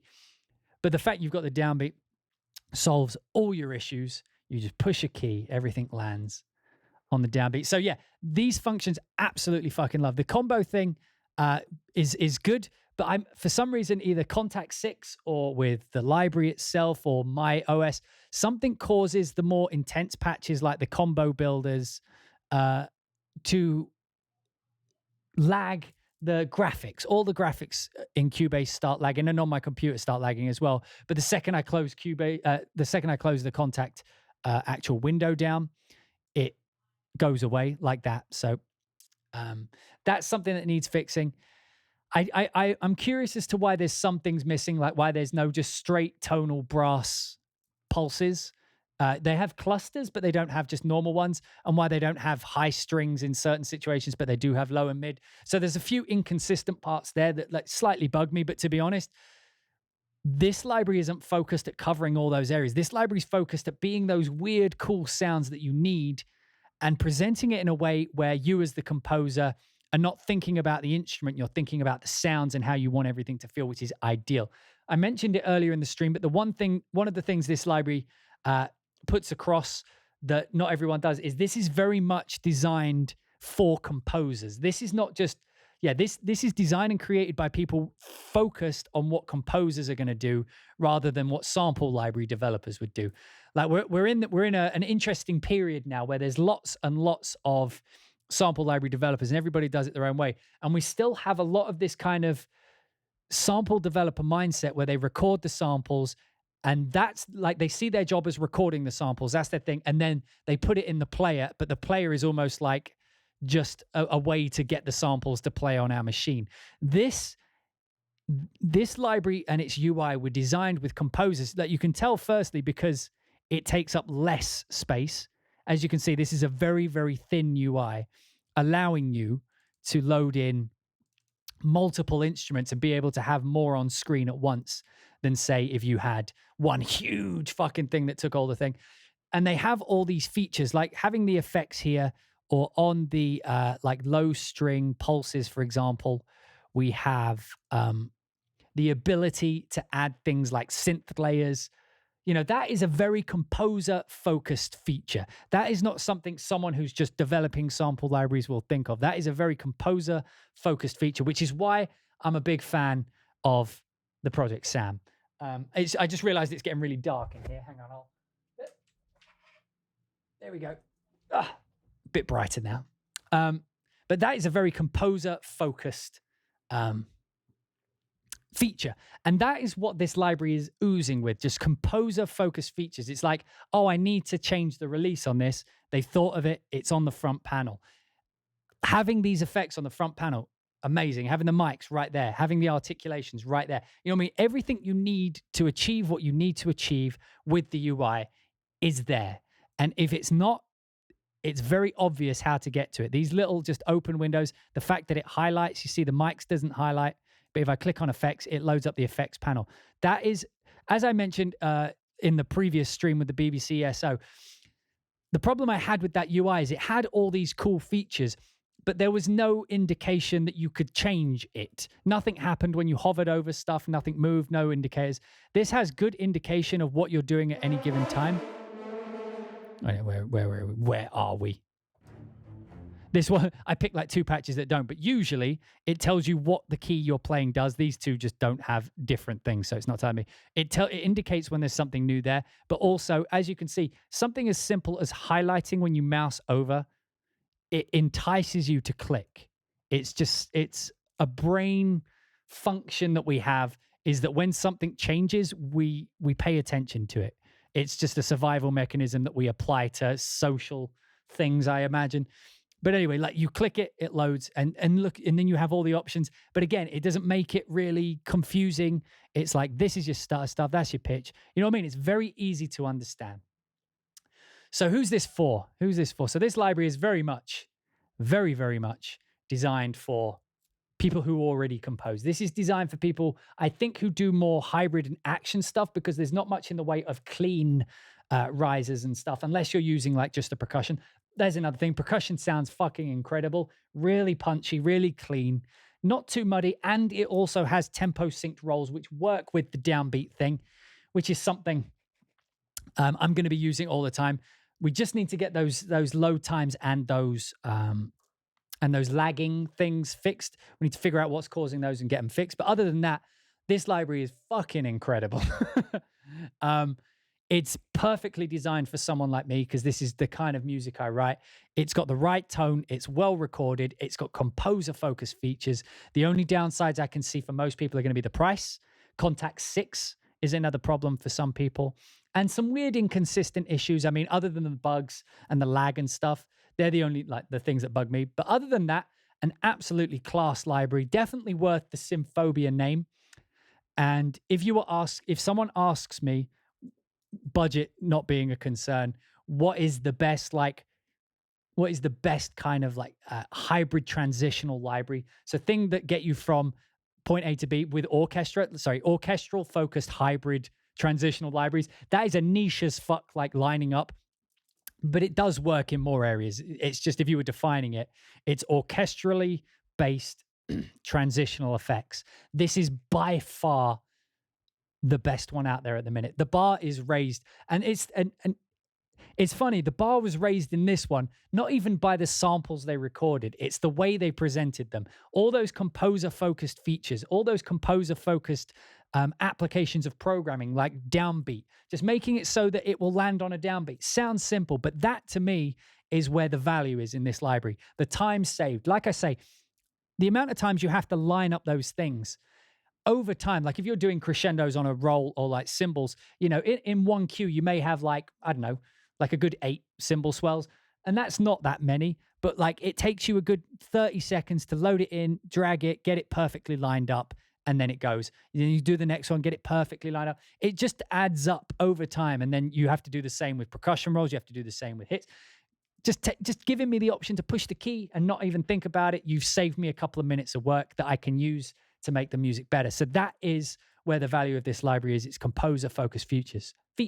But anyway, that is my opinion on ProjectSam Symphobia for Pandora. Like, if you disagree, absolutely fine. If you agree, I would love to hear. But to my chat room, are you in or are you out on Symphobia for Pandora? What do you guys in the chat room think? And again, if you're watching this on YouTube, this is one of the live benefits of watching these live. This is twitch.tv/hybrid2.